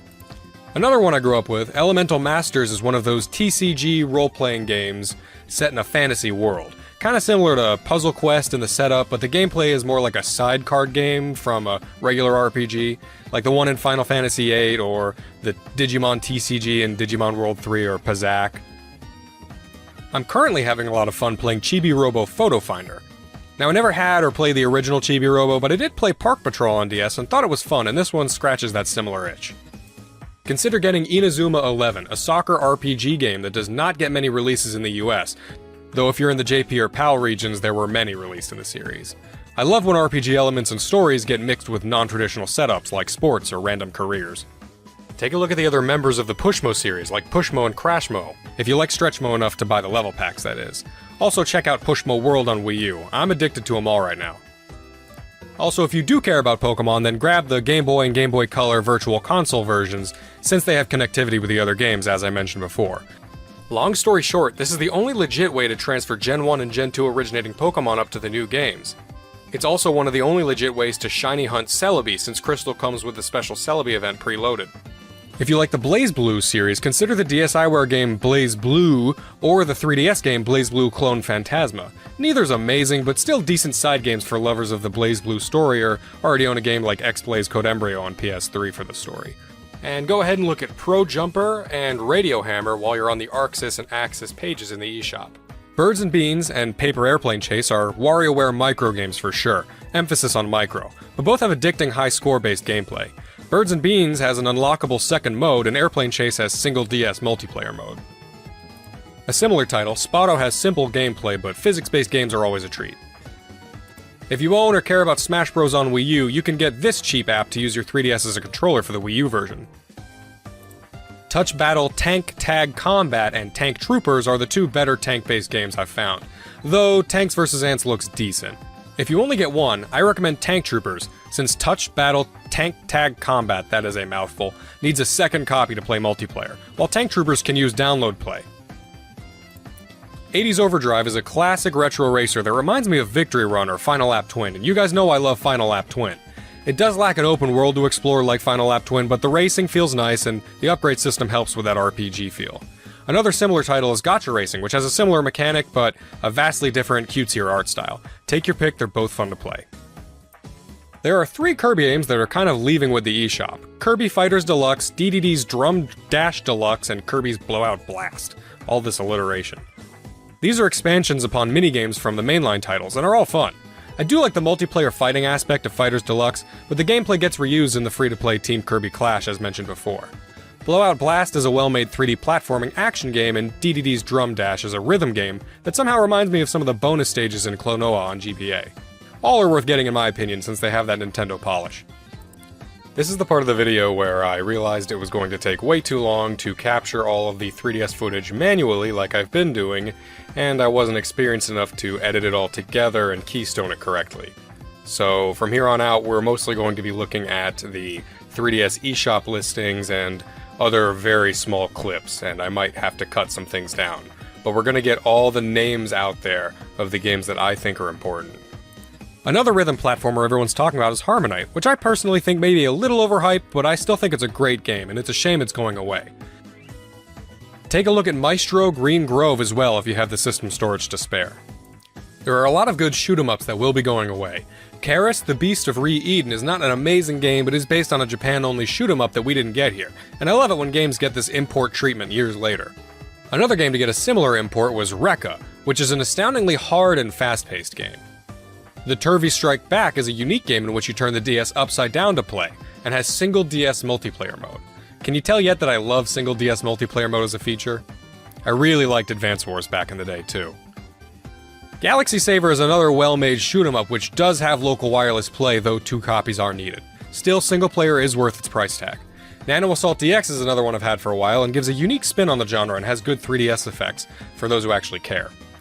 Also check out the litany of shoot-'em-ups under the GG label. Search for the publisher Good Vision Corporation, as most are well made. They're pretty cheap, though they lack all the extras, modes, and pizzazz of some other titles. Still, cheap and fun for most games under this label, and they're not just shoot-'em-ups. Also take a look at Kokuga, Chain Blaster, and Steel Empire. And while not really a shoot-'em-up, Affordable Space Adventures on the Wii U is a great game with co-op gameplay, flying a ship around dangerous space.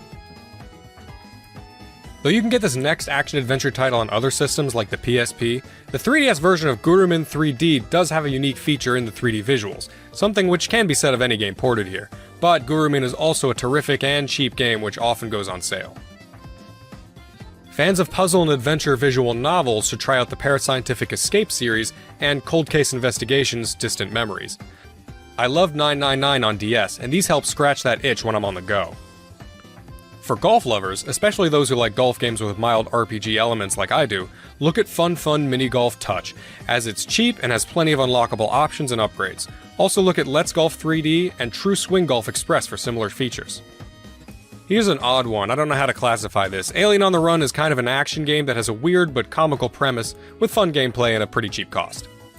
I'd be remiss if I didn't mention the Mario vs. Donkey Kong games we're losing. I loved the original Mario vs. Donkey Kong on GBA as a kid, and also played a bunch of Donkey Kong 94. Minis March Again features a Lemming-style gameplay and has a level editor adding replay value. Minis on the Move brings the series into a 3D space and has unlockables as well as over 200 stages. Tipping Stars is slightly expensive for this list at $20, but you get a Wii U copy as well. The aforementioned Amiibo Challenge is part of this series, but like I said, it's free as long as you have an amiibo that works with it already. One thing to note about Tipping Stars is, unless they patch it before the shop goes down, you can't actually unlock everything in the game. There was an unlock feature in there based on the Miiverse, which is now offline, so you have to pick what you buy in the shop.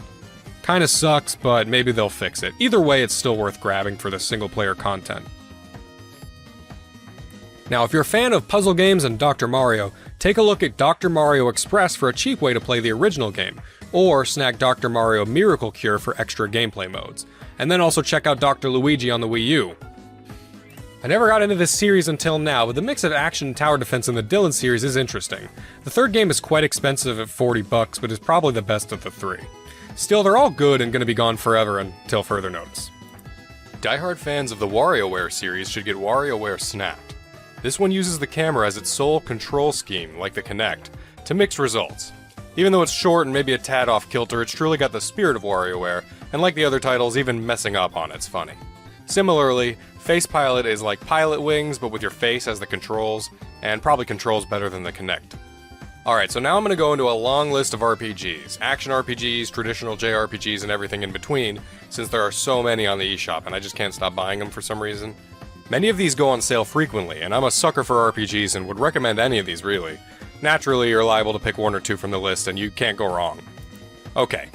Xenonia, Ash, Machine Knight, Infinite Dunamis, Cronus Arc, Alphadia, As Divine Cross, Unlucky Mage, Brave Dungeon, Cristorino, Journey to Crazia, Legna Tactica, The Abyss Quartet, The Witch and Hero series, the X-Cave trilogy, The Legend of Dark Witch series, Demon King Box, Bonds of the Skies, Dragon Sinker, Faerun, Crystal Adventure, Kingdom's Item Shop, Adventure Bar Story, Adventure Labyrinth Story, Symphony of Eternity, Dragon Lapis, Crystal Monsters, Pickdun 2, The River City series, Weapon Shop de Omasei, Absolute Baseball, Ikachan, The Keep, the Denpa Men series.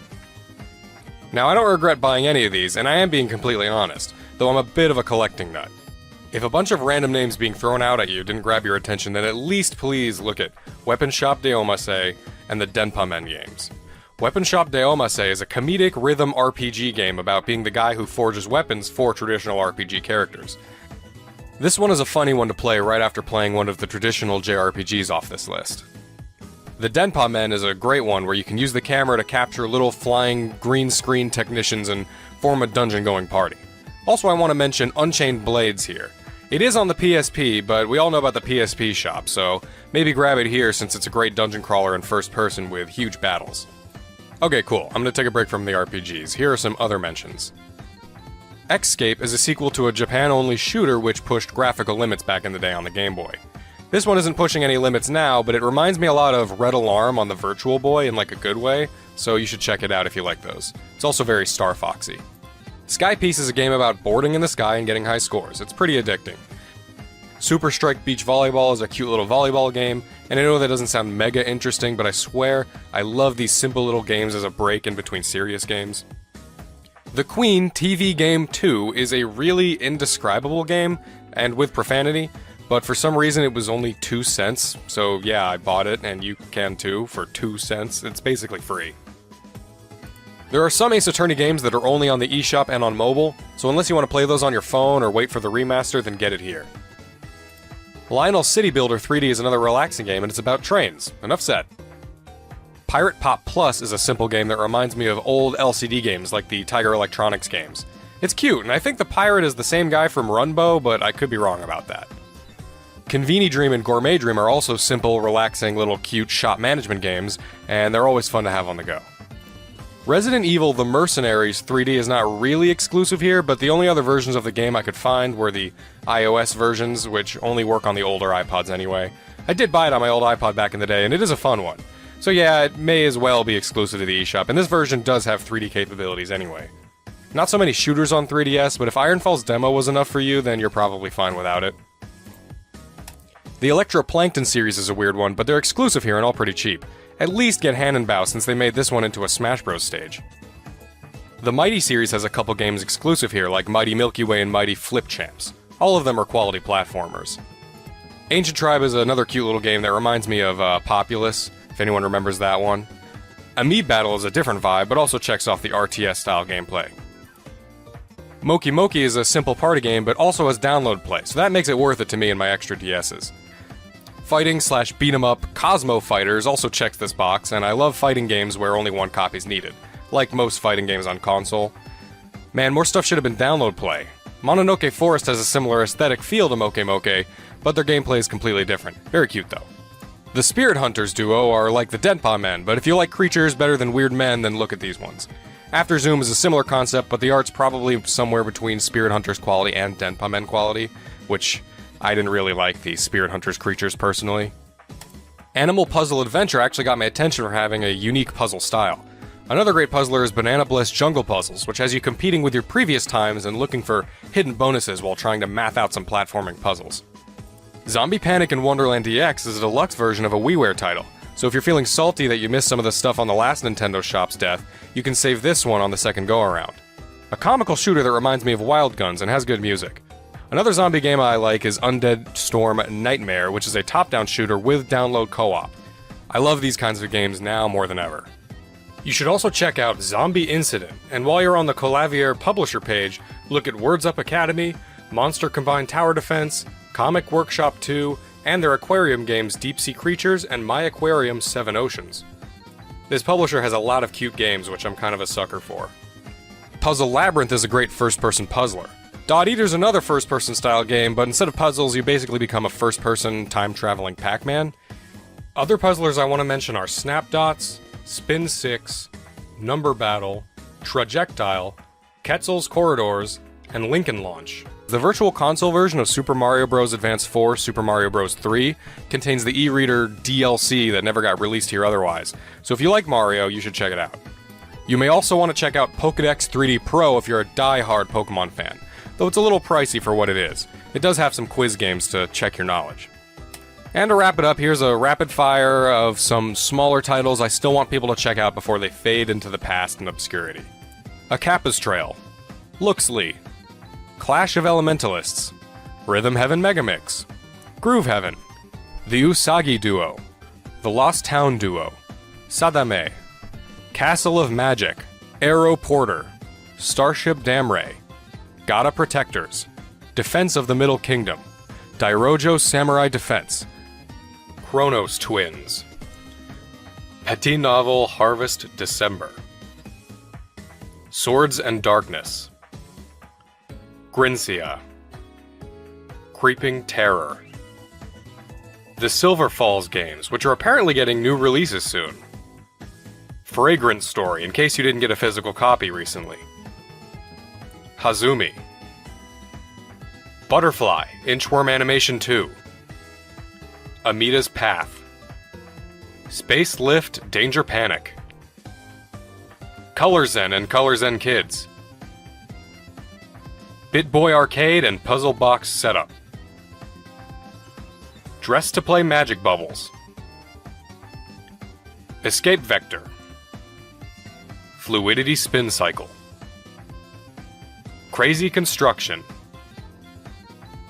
Cube Tactics, Pyramids, Ambition of the Slimes, Drancia Saga, Alchemic Dungeons, Jet Rocket 2, Siesta Fiesta, Bomb Monkey, Tokyo Crash Mobs, Art of Balance Touch, Gangstar 2, Flipper 2, Zoo Frenzy, Candle Root, Wizard Defenders, Flip the Core,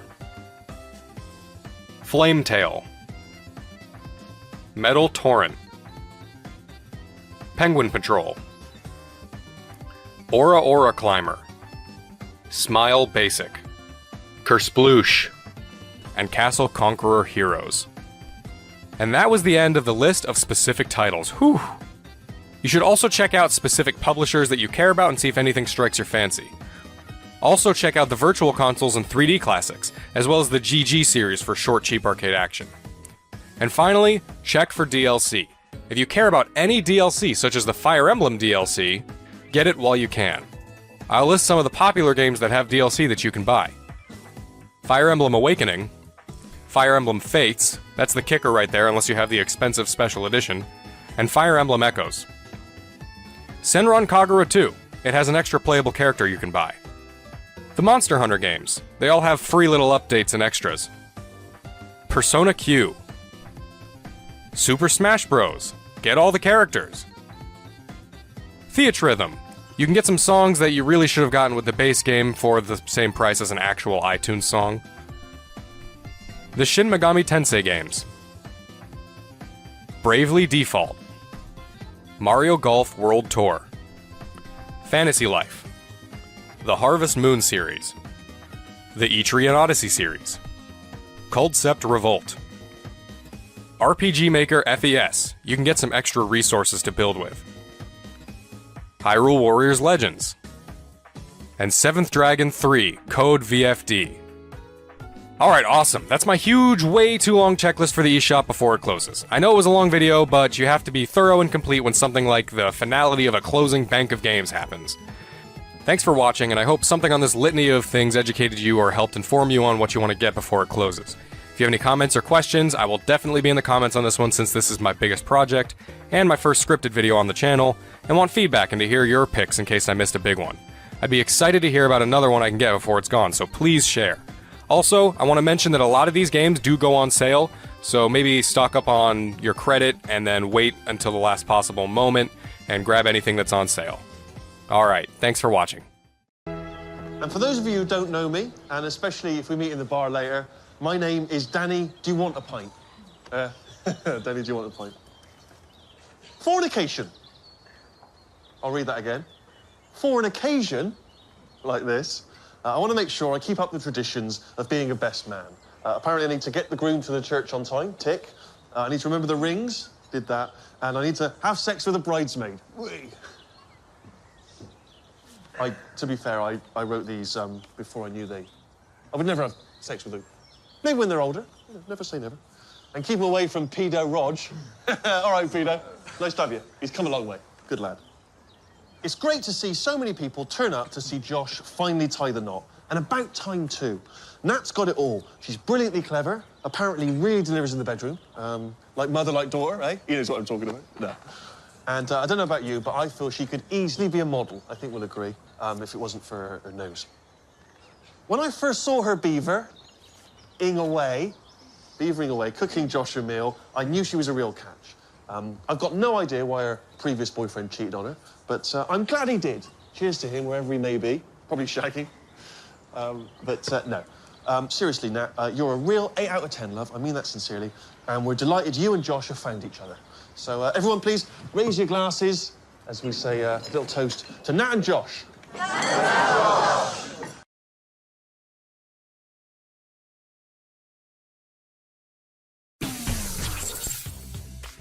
Hi, welcome back to T4. Joining me next are two men who've known each other for years. They're best mates, but I think they're having some relationship troubles, and I'm going to get to the bottom of it. Welcome to Angry Chat.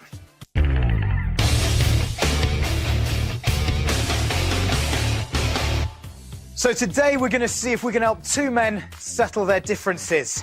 Let's meet Ricky and Karl. Thanks, guys. Thanks, Ricky. Karl, thanks for coming in. Ricky, we're here to talk about you and Karl. Right. And your relationship. Yeah. Okay. How do you feel about Karl? So how do you feel about your friendship with Karl? How would you describe that? He's my best mate. He's got a little round head. Right. He's honest, hard-working. Sure. Sees the world differently. Okay. That's all fairly positive stuff. Karl, over to you. Your friendship with Ricky, how would you... His trousers on. I'm going to stand up. It was a bit ridiculous. That's a little bit... I'll keep one hand there. Karl, let's talk about your friendship with Ricky. Known him for what? Let's get into the 10 room. years? 10 years, yeah. Right. First time we met. Tell him the first time we He met. hit me on the head with a mobile phone. Because I wanted to see what noise it made. Because I'd never seen a head like it. It was totally round. I wonder if it made a round noise. I said, don't do that. He said, all right. He put a dustbin lid on my head. Yeah, And then also because the dustbin was totally round, so I saw how bald it was. I wanted to see what noise the phone made. It made a good noise. Then I noticed there was a bin that would fit. It did fit. What else do you want to know? Well, this is quite good stuff so far. I mean, how did you feel when he hit you on the head? It's just a surprise. Was it a surprise? I wasn't Okay. expecting it. I mean, I don't think Terry Wogan's radio producer got it on the head with a mobile phone from... This is when you were producing him? Yeah. It's when you were producing him? Yeah. They said when Idiot Abroad came out, they said, oh, I'm bullying him. But why would he do it? You know? That's a good question. Why do you do it? Just like you doing this.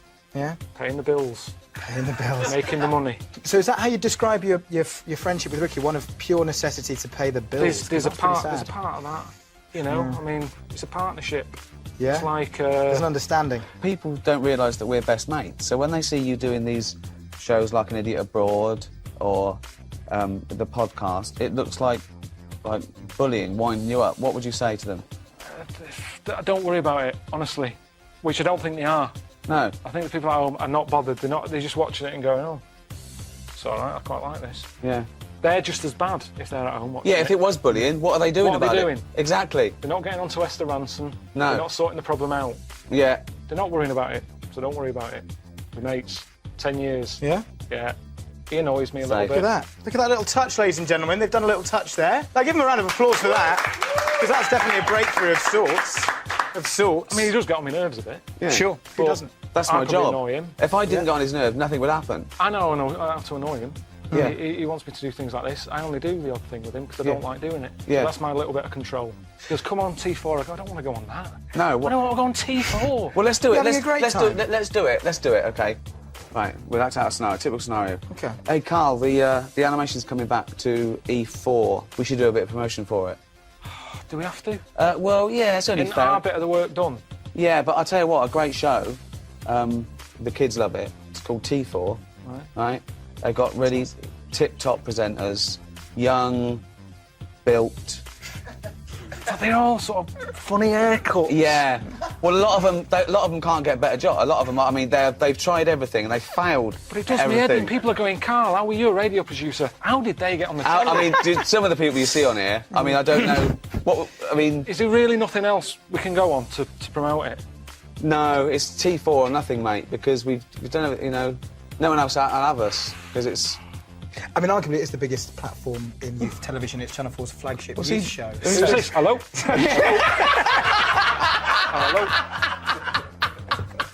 Hello? All right, then, let's go on it then. Who is it? Who's on there? It's a fellow in a tight, shiny suit with the most enormous quiff Right. you've ever seen. All right, I'll Yeah. see you Be later. careful if he kneels down and touches you. All right, see Because you he's in a been bit. in trouble for that before. Cheers, mate. See you in a bit. See you later, mate. Okay. And on that note, I think shake on it, guys. Shake on it. Cheers. And give him another round of applause. Join us next time on Angry Chat when we ask, where are you putting your hands? With Kermit the Frog. Up now, here's the Big Bang Theory. The spooks, and she moves in her own way. BBC DJ Radio 1. Please welcome to the show, lovely Ricky Gervais, Stephen Merchant, and Karl Pilkington. Hello. Hey. One makes you clapping. I was the lovely, wasn't I? Yeah. Or was that a communal lovely? It was a communal lovely for everyone. Okay, brilliant. No, I'm happy with that. Yeah, we're all lovely. G-Man, I like the G-Man. Do you remember we were in before? Yeah. He's a good Yeah, guy. One of the G-Man. good guys. One of the good dudes. Yeah. I'm glad. It wasn't live though, was it? Oh, we had a lot probably of fun. cut it all out, Yeah, didn't he? all the good stuff. All the, You know, a lot of it was cut out. Of Is that this live interview. now, Greg? We are absolutely live. So all the stuff cut out was probably that we talking about you don't play Gary Glitter anymore. There was various bits that were cut out, and Yeah. I definitely haven't kept the whole interview for my personal collection at home. No. I definitely haven't done that. Why would that be a problem? I don't know. It's true. It's just an observation. Yeah. So, Ricky, you've been on this show. I've got to move on. You've been on this show a million times now. Welcome back again. lovely. Steve, this is your second go. Yep. But Karl, it's lovely to meet you. All right, how's it going? Really Is this good. for the thank you. webcam? This right. So just get how round that head is. Don't get behind the microphone.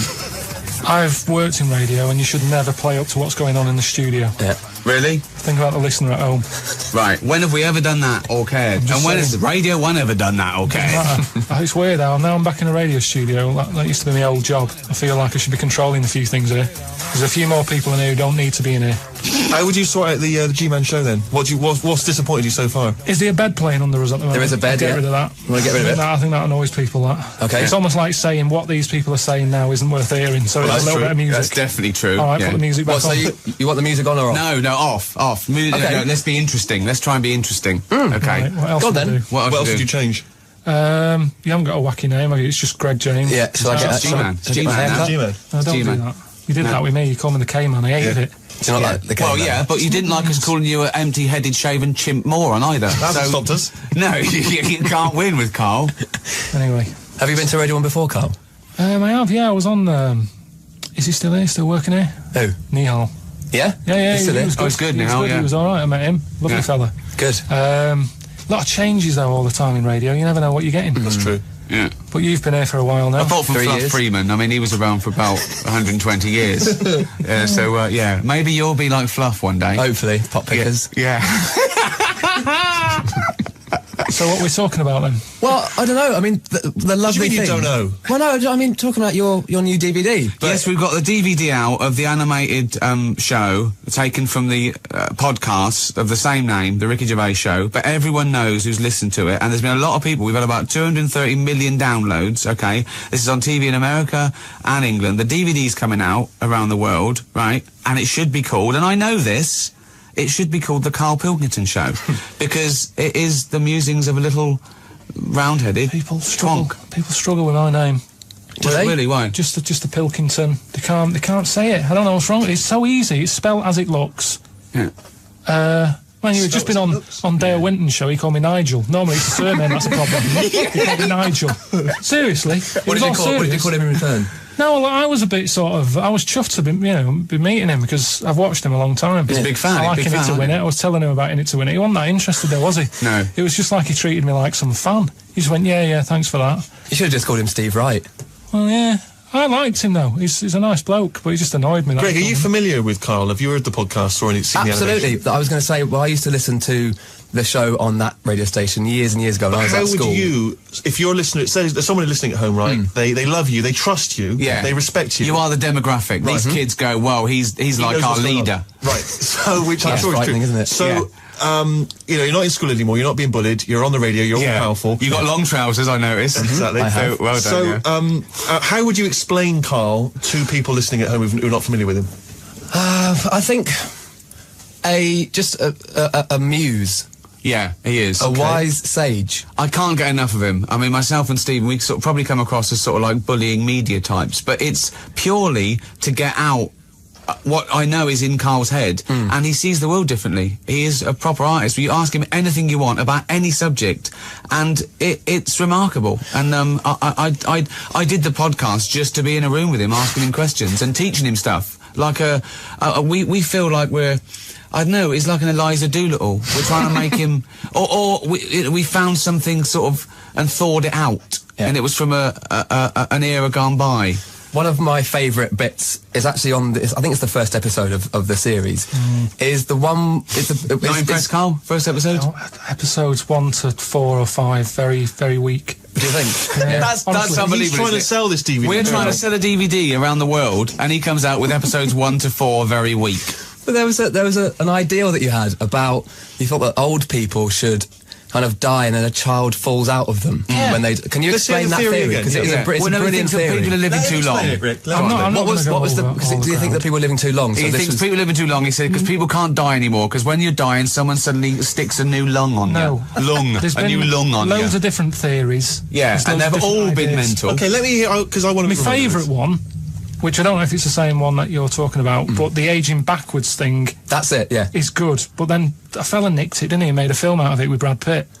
So now everyone's going, boo, it's not your idea. Hang on, no, you weren't suggesting it as a film idea. You were suggesting we should do this in real life. Somehow we should make people grow backwards. His suggestion of a film idea, he actually got a meeting with a film company. So this is the first episode of Series 2. Won't be out till next year. But he had a meeting with a real film company. They said, have you got any ideas for films? And he said yes, right? Yeah. And the thing that he told them was the ramblings of a madman. Let's hear the idea. Let's hear the idea. I want to hear the idea again because it's Imagine we this, haven't heard it. It's remember, brilliant. I'm going to a meeting with a film company in Soho, right? So I'm thinking, maybe they want me to play a part, right? I haven't tried acting. I did Little Donkey, in the Christmas play, but I was all right. I went down well on the stage. My acting job. Let him finish his. Well, your dad was filming it, wasn't he? And he carried away, Ricky. He got back, okay, and his dad has been filming it, right? And he listened back to his dad on the camcorder, and his dad said he looks like a right prat. And he heard that when he got home. Yeah, but listen, anyway, so I go into this meeting, and I go, right, I'm Karl, you called me in. They went, yeah, sit down. Loads of croissants and that, you know what it's like in Soho. Yeah. Went in there, he said, right, listen, got any film ideas? Now, when you're in that situation, you've got to come up with something. It's like in The Apprentice. None of them people in The Apprentice ever go, I don't know, I haven't got any ideas here. You've got to come up with something. And I find that if you just talk, stuff comes out. Okay. Because your brain's going, I've got to come up with something, so just keep going. So bits of food, back. No, but just just say anything for a bit. Chewing gum, yeah, he should be chewing, but it just fell out because he was talking, haven't concentrated on keeping it in. It's false Things teeth. like that, yeah. Anyway, listen to this for a film idea, and then we can have a song. Brilliant. You're in charge now, are you? So what I'd say is, I picked the actors for them. I said Rebecca De Mornay and Clive Warren. Right, yeah. Right, so... We pointed out that Clive Warren doesn't actually exist. Well, no, he means Clive Owen. Clive Warren's a former Radio 1 DJ. Brilliant. Well, he doesn't... That's probably why it's in my head. Yeah. That's why. Yeah. Rebecca De Mornay, who Steve pointed out, has not been on television or film for 15 years. Out of anyone you so could now he's pitched someone who doesn't exist and a woman who hasn't been on telly or what film would you for do? years. Pick someone who's in everything. Okay. Let's get Will Smith. Boring. Right, okay. Sick of seeing him. Where's Rebecca? Biggest film star in the world. So what? I'm Let me sick of Clive him. Warren, he was He's on in every Capital film. Radio for He's a in while. every film. Where's Rebecca? Yeah, Rebecca who? In the morning. I don't know, who's that? Shut up. I want to see Dangerous Dave Pearce in a movie. Let's have a song. This is Bass Hunter.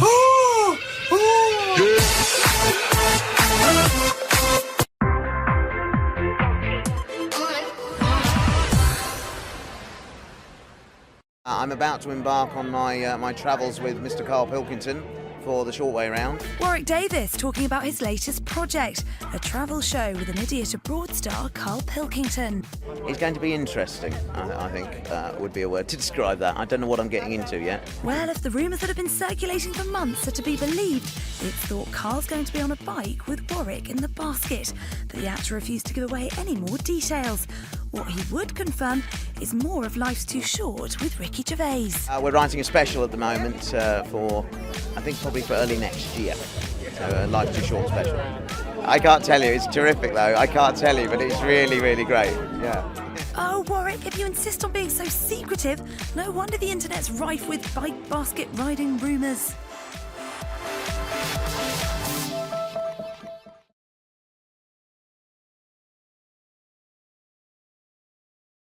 It's something, when I was looking on the web, found something out. Go on. It's a story about a woman who had a baby. What are you talking about? What? A woman who had a baby who was having a baby. It was no clearer when you repeated it. There was a woman who had a baby. What do you mean? No, I didn't read any more into it because I just saw that and I thought that's weird. And then I just was thinking, oh, like imagine the kid at school at parents' evening. Go on. And it's like, well, your kid's pretty good. Now let's have a look at your work, sort of thing. But what? Did the child have a baby? Yeah. Of course it didn't. Play record.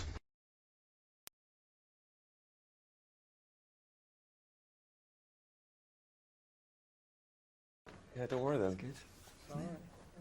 Your camera's on you as well? Yes, it's not rolling though. No, it's not. So okay. that's a bonus. Oh, why not? So your answer's not here. They will be vetoed or not? You'll be able to hear them, but not see me. Okay, all right, fine. Nobody needs to see this. Sorry, Kate, do you mind sitting over there? That's all right. No, it's all right. Thank you. Is this all right? Good. Right, yeah, we're running. I'm happy we're rolling.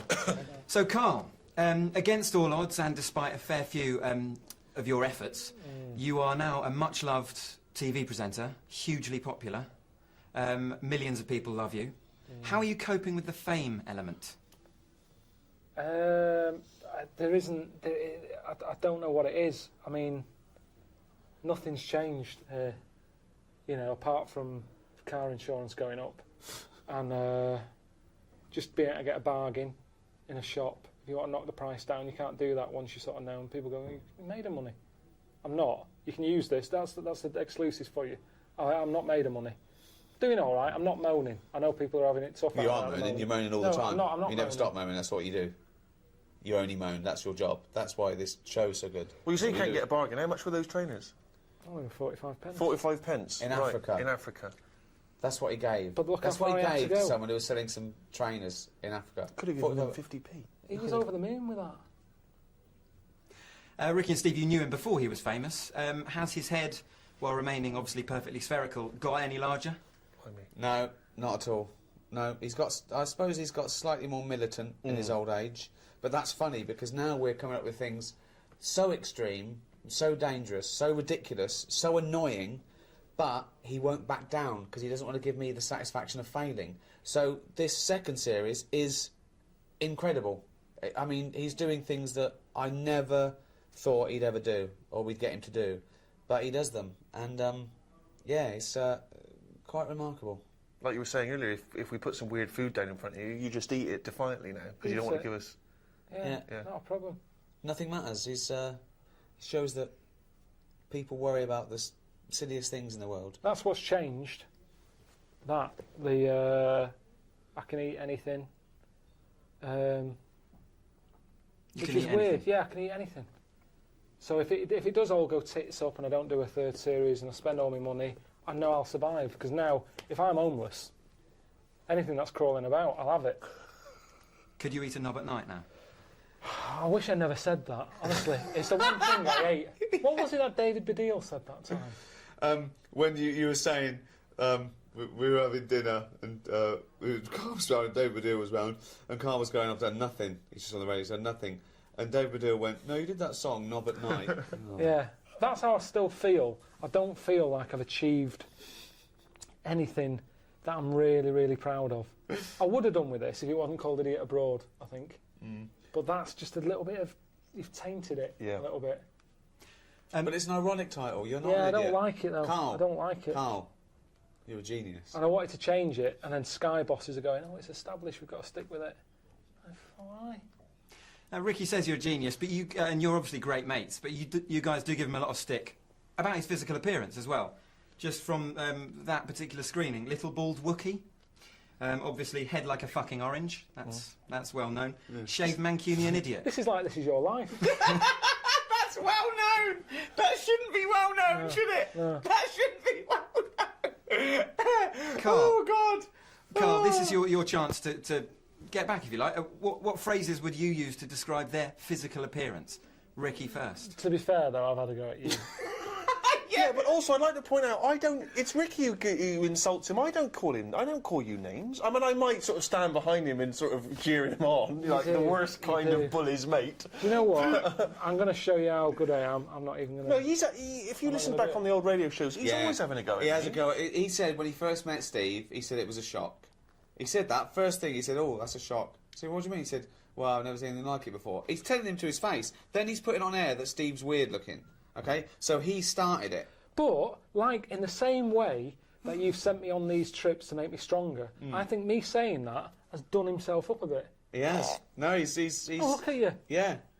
So in a way, you've made me a better person. He went from a weird little goggle-eyed freak to sort of Clint Eastwood. Yeah. I suppose I have in a way. Thanks, mate. Hang on, what was that picture from that used to be on the notice board in the kitchen at XFM? It was your favourite, wasn't it? It's the weirdest picture of you.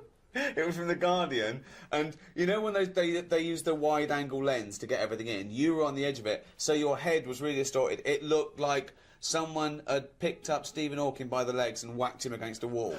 It was really weird. Yeah. Yeah, and he loved it. He used to go past to go and look at Steve. Hey, listen, we were both in the Heat magazine Weird Crush. How did you get on? He won. He came number one. one. Did he win? He won. Yeah. I didn't even win, you see, so I got handed to Karl. Yeah. I lost out better to... though. Who did I lose out to? No, him. So he's no, weird. It wasn't the same. No, it was different years. Oh, was it? Wow. Yeah. Ricky, you're getting away with murder here, though. A goggle-eyed freak, their head like a fucking orange. What, Karl? Give him both barrels. What phrase could you use to have a go at Ricky? Have I ever lost it with you? Pretty perfect, isn't I? I'm pretty perfect. No, I don't think I sort of go with good-looking, nice. With names, I'll sort of go, you fucking knob. I don't think you can use that on ITN, but it's more that for me. I don't pick. Well, they can. Animals. They make a special exception for me. They're allowed someone to call me a fucking knob. It's the only thing they said. It's actually handed down on parchment. Thou shalt not say fucking knob. Not censor. unless it's against Ricky Gervais, the fucking knob. When have I lost it with you and sort of got annoyed and called you something? You haven't. You wanted me to call off the poster campaign. When I made that poster campaign, I said around the world, and there was everyone putting up posters of Karl Pilkington, world's roundest head. Yeah. And you asked me to stop it. Yeah. That's it. Yeah. You thought it was demeaning. Couple of quick ones. If you guys had cast Karl as a character in The Office back in the day, who or what would he have been? Sorry, I hope you don't mind me talking about you like that. Cool. What would he have been? Wow. What? What would he have been? What would he have been? I mean, what am I meant to say? A bowling ball? What? Well, funnily enough, it's what a kid's bollocks. Well, his mum phoned him up and said, "Saw you on telly the other night." She thought he was in the office. It was just a bald bloke fixing my computer. He's going, "No, it was you." He's going, "It wasn't me. I'd know if I was in the office or not." Yeah. That is the sort of job I would imagine you would be doing, though. You'd be fixing something, wouldn't you? I'd probably be quite happy with it. Sorting some problem out in the lavatories. Sort of quite a manual job, I reckon. Yeah. Maybe a courier that you come in. Helmet's on. Yeah, but it's a perfectly round. He wears a pink helmet, and they don't see the difference when he takes it off. I've got to wrap up, but very finally, I don't know if you mind, I'm getting married next year, and wondered if you wouldn't mind giving a message or saying why you can't be there or something. I don't go. I just don't go to weddings anyway. Honestly, I don't know you. You're getting married? Here you go. He loves a wedding. Actually, can I use this as a... That's annoying, isn't it? Steve's annoyed that he's got a girlfriend. Of course I'm annoyed. Are there going to be any single women at this wedding? You can come. Yeah, answer the question. Yes. Okay, well, I'll consider it. It'd be best man. Suzanne's brother's getting married, and I don't want to go. But if I use this, is this on the telly just saying, sorry I can't be there, you'll have a lovely time and everything, good luck with the future. Say you're filming or something. Say you pretend you're filming. Do you know what? That's the only thing that would make me do Series 3. If we can put it at the same time as that wedding. Suzanne said you can get out of the wedding if you're doing a well, TV she didn't. show. She sort of said, don't do it on purpose. But if I you're would, filming... honestly, I'd rather do another land dive than go to a wedding. I hate it. I've not got married because I hate them. It's not even...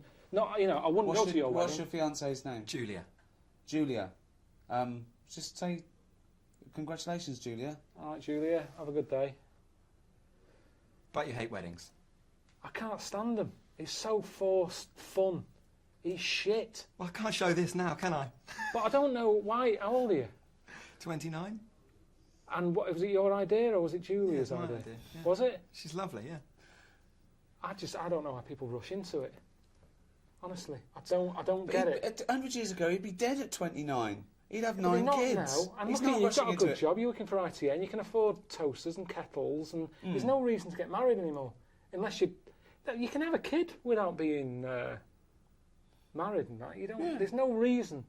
I mean, that's not his request. Are you paying for it, or have you got your mum and dad? A bit of both. Well, no, probably her parents are paying for it. They're giving a bit, yeah. Yeah? That's Well, how a it bit. works, No, they're isn't meant to... Julia's dad's meant to stump Yeah, up. he's supposed to stump up. If he's watching this and he hasn't paid a penny towards it, what Yeah. a stingy bastard. Yeah. Yeah. No. And given that I'm there, I mean, I'll eat his lamb, but I'm not enjoying it. No, he hasn't lamb. contributed. What's the menu going to be? Well, if he got any sense, he'd start with some kind of mozzarella salad. Yeah. He'd move on to a lovely bit of lamb. Everyone likes lamb. Is there a fish dish? Well, there's something for the veggies, but who wants to bother? There's probably one or two of them, you know, little pasty in the corner. Ooh. Just move the lamb out the way. Of course, yeah. And just have some of the veg that comes with the What's lamb. the... what are you thinking? Are you thinking fitter rolls, or are you thinking like a trifle, or what? Thanks for asking, mate. It's more of a sort of, it's more of an eating mess they've gone for. Really? Yeah. And is it sit down or sort of help yourself? What's the down. vibe? Oh, sit down. This dude's not pissing about. This No. guy's not going with any buffet. So hold crap. on, they get He's up. got a band as well. If he's got only a DJ, Hold on. then he is not the man I thought he It's was. stag do. Where are you taking him? What are you doing? What have you organised? We've gone to Prague. He slept with 14 prostitutes, which they said was a Hold record. on. How's They he said going to those get rid girls of the said it clap? was Is a he record. just scraping it off, or is he... No, he doesn't care. He don't care about Julia, whether she's getting it or not. He's had his end away in Prague. He don't give a damn. Yeah, yeah. Well, so there congratulations. We go. Yeah. Have a nice time. That is beautiful. It is. I could eat. I could eat. I could eat. I could eat. I could eat. I could eat. I could eat. I could eat.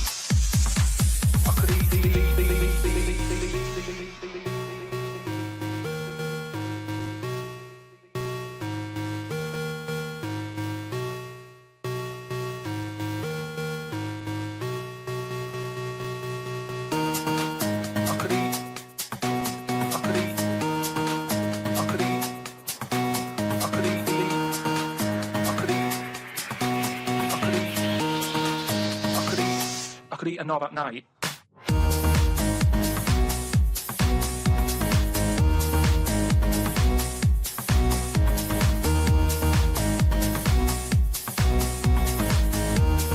I could eat a knob at night.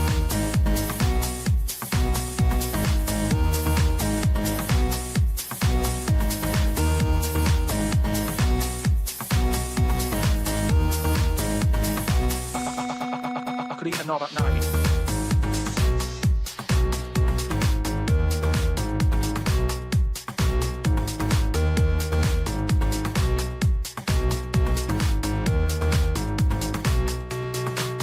Do you know what I mean?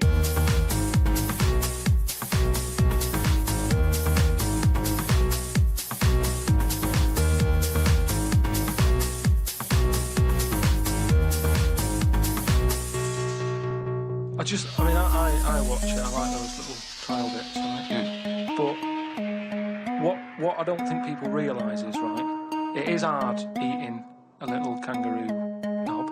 Right? Really? How'd you know? No, it's just, you know, you think about it and you go, oh, I couldn't do that, right? But what they never mention on the TV programme, which I think takes it to the next level, right? They're eating that at like 7:30 in the morning. Sure. Right. Which is worse, innit? Do you know what I mean? If I was there and Dex said, right, Carl, eat the knob, I'd go, hang on a minute, gives a few hours, let me get some rice and that on my belly, and just sort of fill me up a little bit more. I'll pop back at about 6:30 this evening. Right. I'll be ready. And I'd be happier then. It's just that thing of, you know, you don't want to get animal genitals on and then do something. So what are you saying? I'm saying like I could eat a knob at night, but just cut that there. We'll loop that.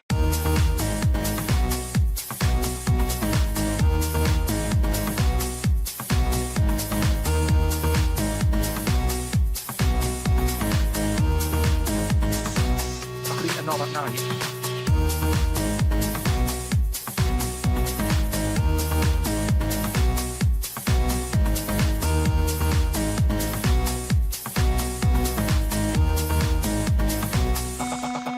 I could eat a knob at night.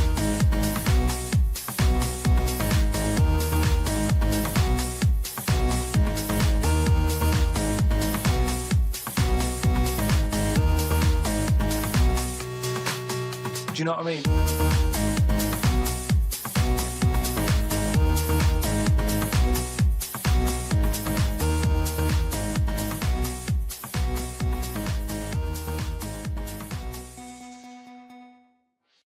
I met a bloke on a conference once who sent a drawing to Blue Peter.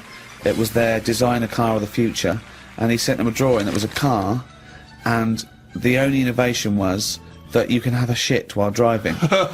And then he put shit goes down pipe, which becomes fuel. They must have looked at that and gone, what a maniac. I think that's a brilliant... I mean, I've driven a long way. I drove to Cornwall recently, and I would have loved... But I think he did it when he was about 9, and he must have thought, oh, I'm being driven to school. Oh, I need the toilet. Wouldn't it be good? But why hasn't that been done? What? Well, like Steve says, I've been in the same situation when you're driving and you go, oh, where's the service station? You see a sign saying 36 miles. So what? You're in agony. So you suggest pull your trousers down and shit down in the seat that's a toilet? Yeah, what's wrong with that? Well, you got your nan in your back. She's got one as well. So you are going to Cornwall all shitting? Well, not all the time, but it's more useful to me than a lighter. So also, Where do you wash your hands? Wash your hands or wipe your arse? At what point does that occur? At the end of the journey. Oh, God! So, you get in, you have a shit at Deptford, and you wipe your arse at Polperro. Yeah, but like I've said to you, this isn't like just people going, oh, I think I'll have one. Do you need one? Not really, but it's something to do, innit? I'm sick of playing I Spy, I'm having a shit. You have it when you really need one. When you have to pull off a motorway, it's a lot of messing about. It's probably going to be a queue at the toilet. No more queues at toilets. 10 minute break that takes, doesn't it? 10 minutes to pull off, have a quick shit. Driving along, it's just going on. It's just going on. Don't even know about it. Radio's on, everyone's happy. Doesn't matter. I don't know, I mean, we all do it as well, that's the thing. Anything else you'd come up with? There's so many things. Chocolate fountain, anything like that. I just go, what are these? Who's invented these? Who's okayed this idea? And yet I can't have a shit on the motorway.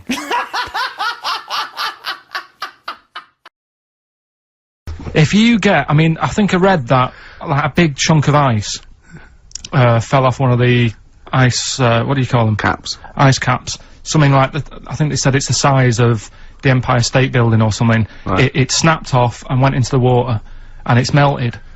And they said, oh, it's bad news, you know, that something that size is melting. But the way I look at it, if something that size falls into the water, it's like a big ice cube, and it's gonna freeze it up again. You with me? Not really, Carl. Go on. Right, you get a giant ice cube, the size of the Empire State Building, stick it in the water, it's gonna make, it's gonna stick back on again, isn't it? Well, no, only if again. it freezes up again. Yeah, well, it will freeze up, the water's gonna get cold again, because you've just put a giant ice cube in the water. So when you put an ice cube in a drink, the drink doesn't freeze, does it? No, the it's ice not. melts. If you put one the size of an Empire State Building in your glass of Jack Daniels, it's gonna make it freezing. It's not going in a glass of Jack Daniels, it's going in the ocean. I know, but you see, I'm using my fables. Imagine a world. Use your brain instead! This is a bit of a bigger issue. We're always making more and more stuff, right? In the world, you know, big buildings, big planes, big boats and that. Will we ever get to a point where all this is too heavy for the world to handle? Right, what error has he made there, Steve? What physical, scientific error has he made there with that question? I can't begin to explain it. Carl, we're not getting the rocks from other planets. It's already here. It's like having a big pile of books in a room and then moving them over to the other side of the room and build a thing going, oh, can the room take it? I'm building a lot of things out of these books. What about plastic? Where's that come from? Other chemicals that existed on the planet. Yeah. Did you see the point? Hang on a minute, though.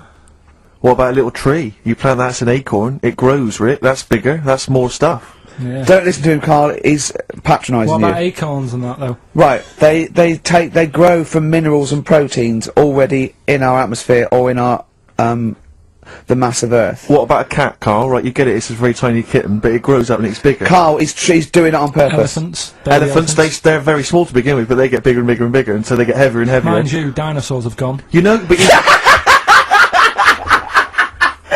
but you know, these are milestones in human evolution. The opposable, the forward-facing eyes, the upright. These are massive things in taking us out of the animal kingdom. And one day, Carl, you'll walk upright. But what do you mean about eyes facing forward? You mean before we got here, there was people whose eyes were looking in their head? I don't understand. Is that what you mean? No, because when we got sort of binocular vision. Do you know Anne Frank? That's all I know about Anne is. There's no point pretending here. Anne! That I know stuff. Yeah.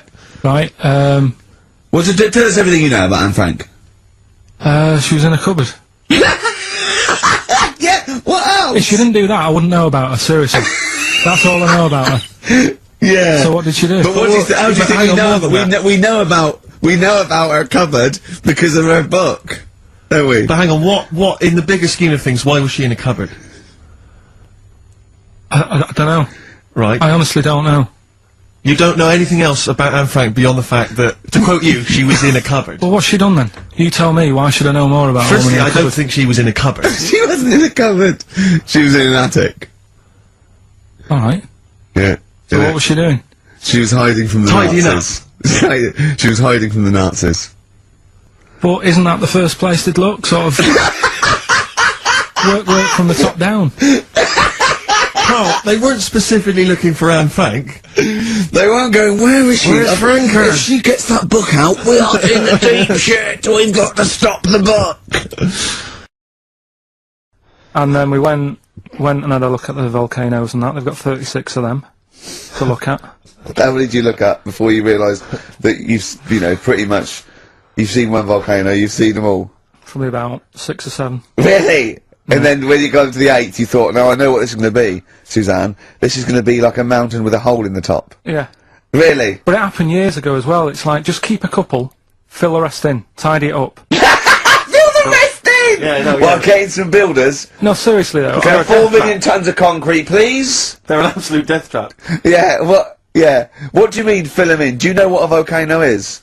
Just a hole, isn't it? That's happened. Well, it's more than the hole. It's more a portal to the magma in the centre of the Earth. Back in 1730 it happened, and they still haven't sorted it out. Well, when you say it happened, volcanoes were made a lot longer ago than 1730. No, but the one that did Lanzarote in. Right. Sort it out. What would you suggest? How tidy can they up. fill it in? It's joined. It's all joined. No, but what I'm saying is, it was the big plates of the Earth are all joined. It All was the a disaster, magma's wasn't it? joined. With the trade centre thing, that happened. They cleaned it up, sorted it out, they've moved on. That's what I'm saying. Whereas Lanzarote have just gone, leave it. It happened back in 1730. You misunderstand me. How, in the name of God, can you fill in a volcano? You ignorant twit. No, but it's not just the holes, they've actually left the lava everywhere. That's what I mean. It's not just the big holes, there's lava everywhere. But it's molten rock. They can't just pick it up like they're like a carpet. Put it in the holes are there ready, just push it all in. That's what I'm saying. You know, like the monkeys peeling potatoes. Right. That's never happened. They go and put nuts in the salt water to salt the nut. Whatever. How does that get to peeling potatoes? Because in your head, they were working in a canteen. Making chips. Yeah, definitely, yeah. It doesn't matter what the food is, I'm just saying how they know how to sort of prepare I that love food. the fact that you don't care what the fact is. When you're discussing facts, that's all that matters. Otherwise, on Mastermind, they just go, who wrote Much Ado About Nothing? Dickens? Yeah, close enough, whatever, someone did. The fact is what matters. Yeah, but with that question, that's got a straightforward answer. What I'm telling you is the way that animals work. If it's a potato or a nut, it's a foodage.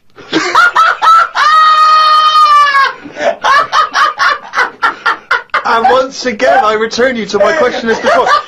What's your point? What point were you making?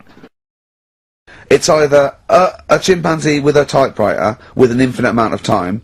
He would eventually, by definition, mathematically, type everything ever possible. Okay, or it's an infinite amount of chimps with typewriters, and one of them will type it first time. But already that's sort of that's not right. You either need to have. What do you mean? What? You mean employment laws? What do you mean it's not right? Let's hear him out, please. Okay. If it's one monkey, yeah, with a typewriter that's got loads of ink in it and that, right?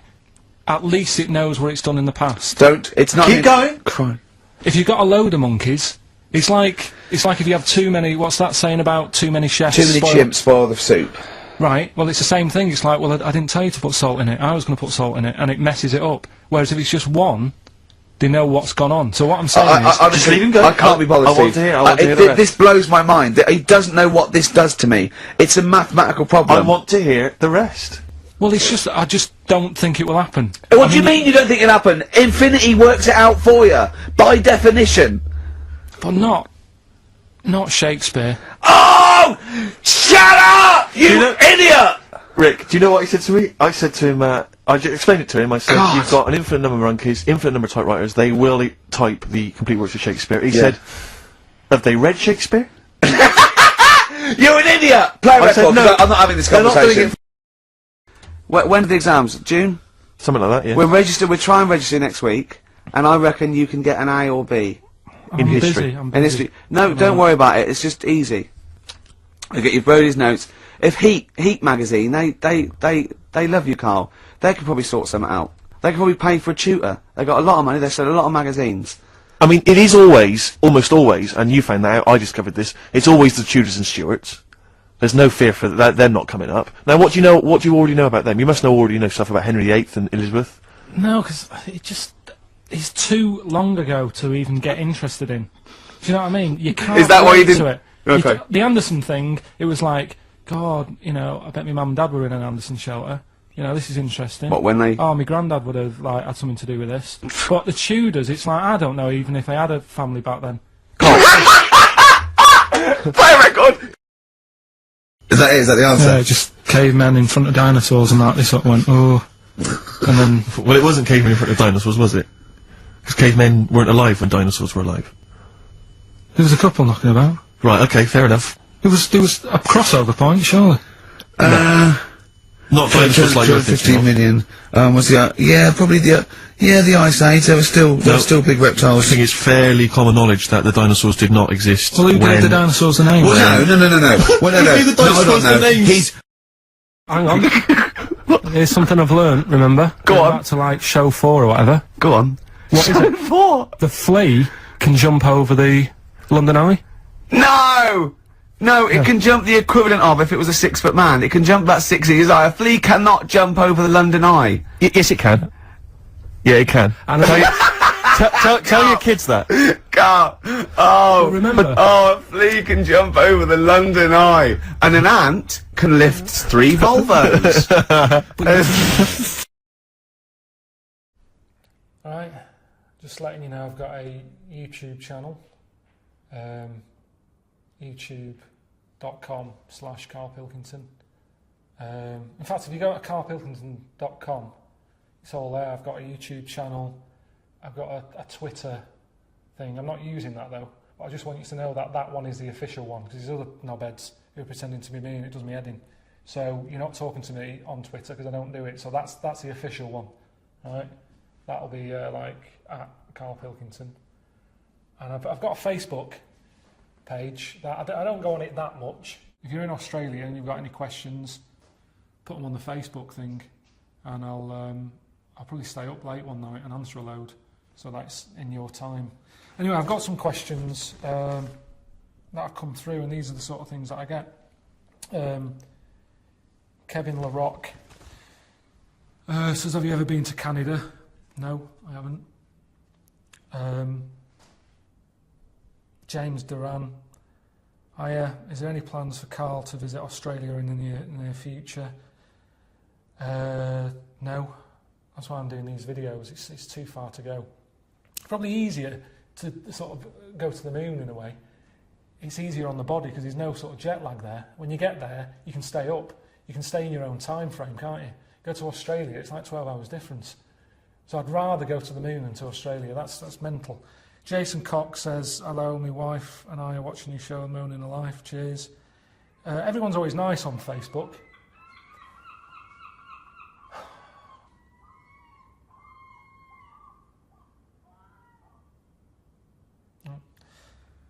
Jason Cox, he just says that him and his wife are enjoying watching the Moaning Alive new programme. Cheers. Mary Stanley, all right, Carl, it's Wednesday.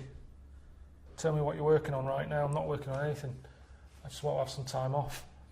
I've been travelling about. I've got a bad back. It's my L5S1. It's sort of gone and worn out a bit. So I'm not doing... in fact, I'm well bored at the moment. Again, that's part of the reason I've sort of agreed to do these videos. I haven't got much going on. About 3 days ago, you're not going to believe this, I was sat there trying to make the cat yawn. You know, they say yawning's sort of contagious. I wondered whether it was in the sort of the cat kingdom. I just sat in front of the cat yawning. After about 40 minutes, it yawned. I don't know if I've caused that or it's just bored. But that's the sort of life I'm having at the moment. I'm not up to much at all. Simon Bately, quick question. Would you rather eat shit-flavoured chocolate or chocolate-flavoured shit? Good one. Probably chocolate flavoured shit, isn't it? And if it tastes nice, then it's not that bad, is it? It's like most food, isn't it? A lot of food, a lot of treats are like full of shit, but they taste nice, that's why we eat them. So that's what I have. Hello, Carl, do you speak Portuguese? No. Have you tried a pomegranate? I mean, Jesus, these are the reasons why I don't go on Facebook and Twitter a lot. These are the sort of questions I'm getting. I have tried a pomegranate. It's a lot of messing about. It's the one you eat with a needle, isn't it? I haven't got time, really. Well, I have got time. I was trying to make a cat yawn the other day. But I don't want to use my time eating a fruit that you have to use a needle to eat the pips with. You know, if you're meant to have 5 fruits a day, you're going to take up the full day eating fruit if you have to piss about with a needle every time you have a bit of fruit. So I have had one, but I don't like them. I prefer grapes. Just wondering if you've seen the Human Dolls programme on Channel 4. It's mental. Yeah, I did see it, yeah. Right, so that's that. I'm going to be doing a Q&A on Facebook around sort of early February for people in Australia. So if you want to chuck out, you know, any questions, I'll answer them then. All right. Cheers.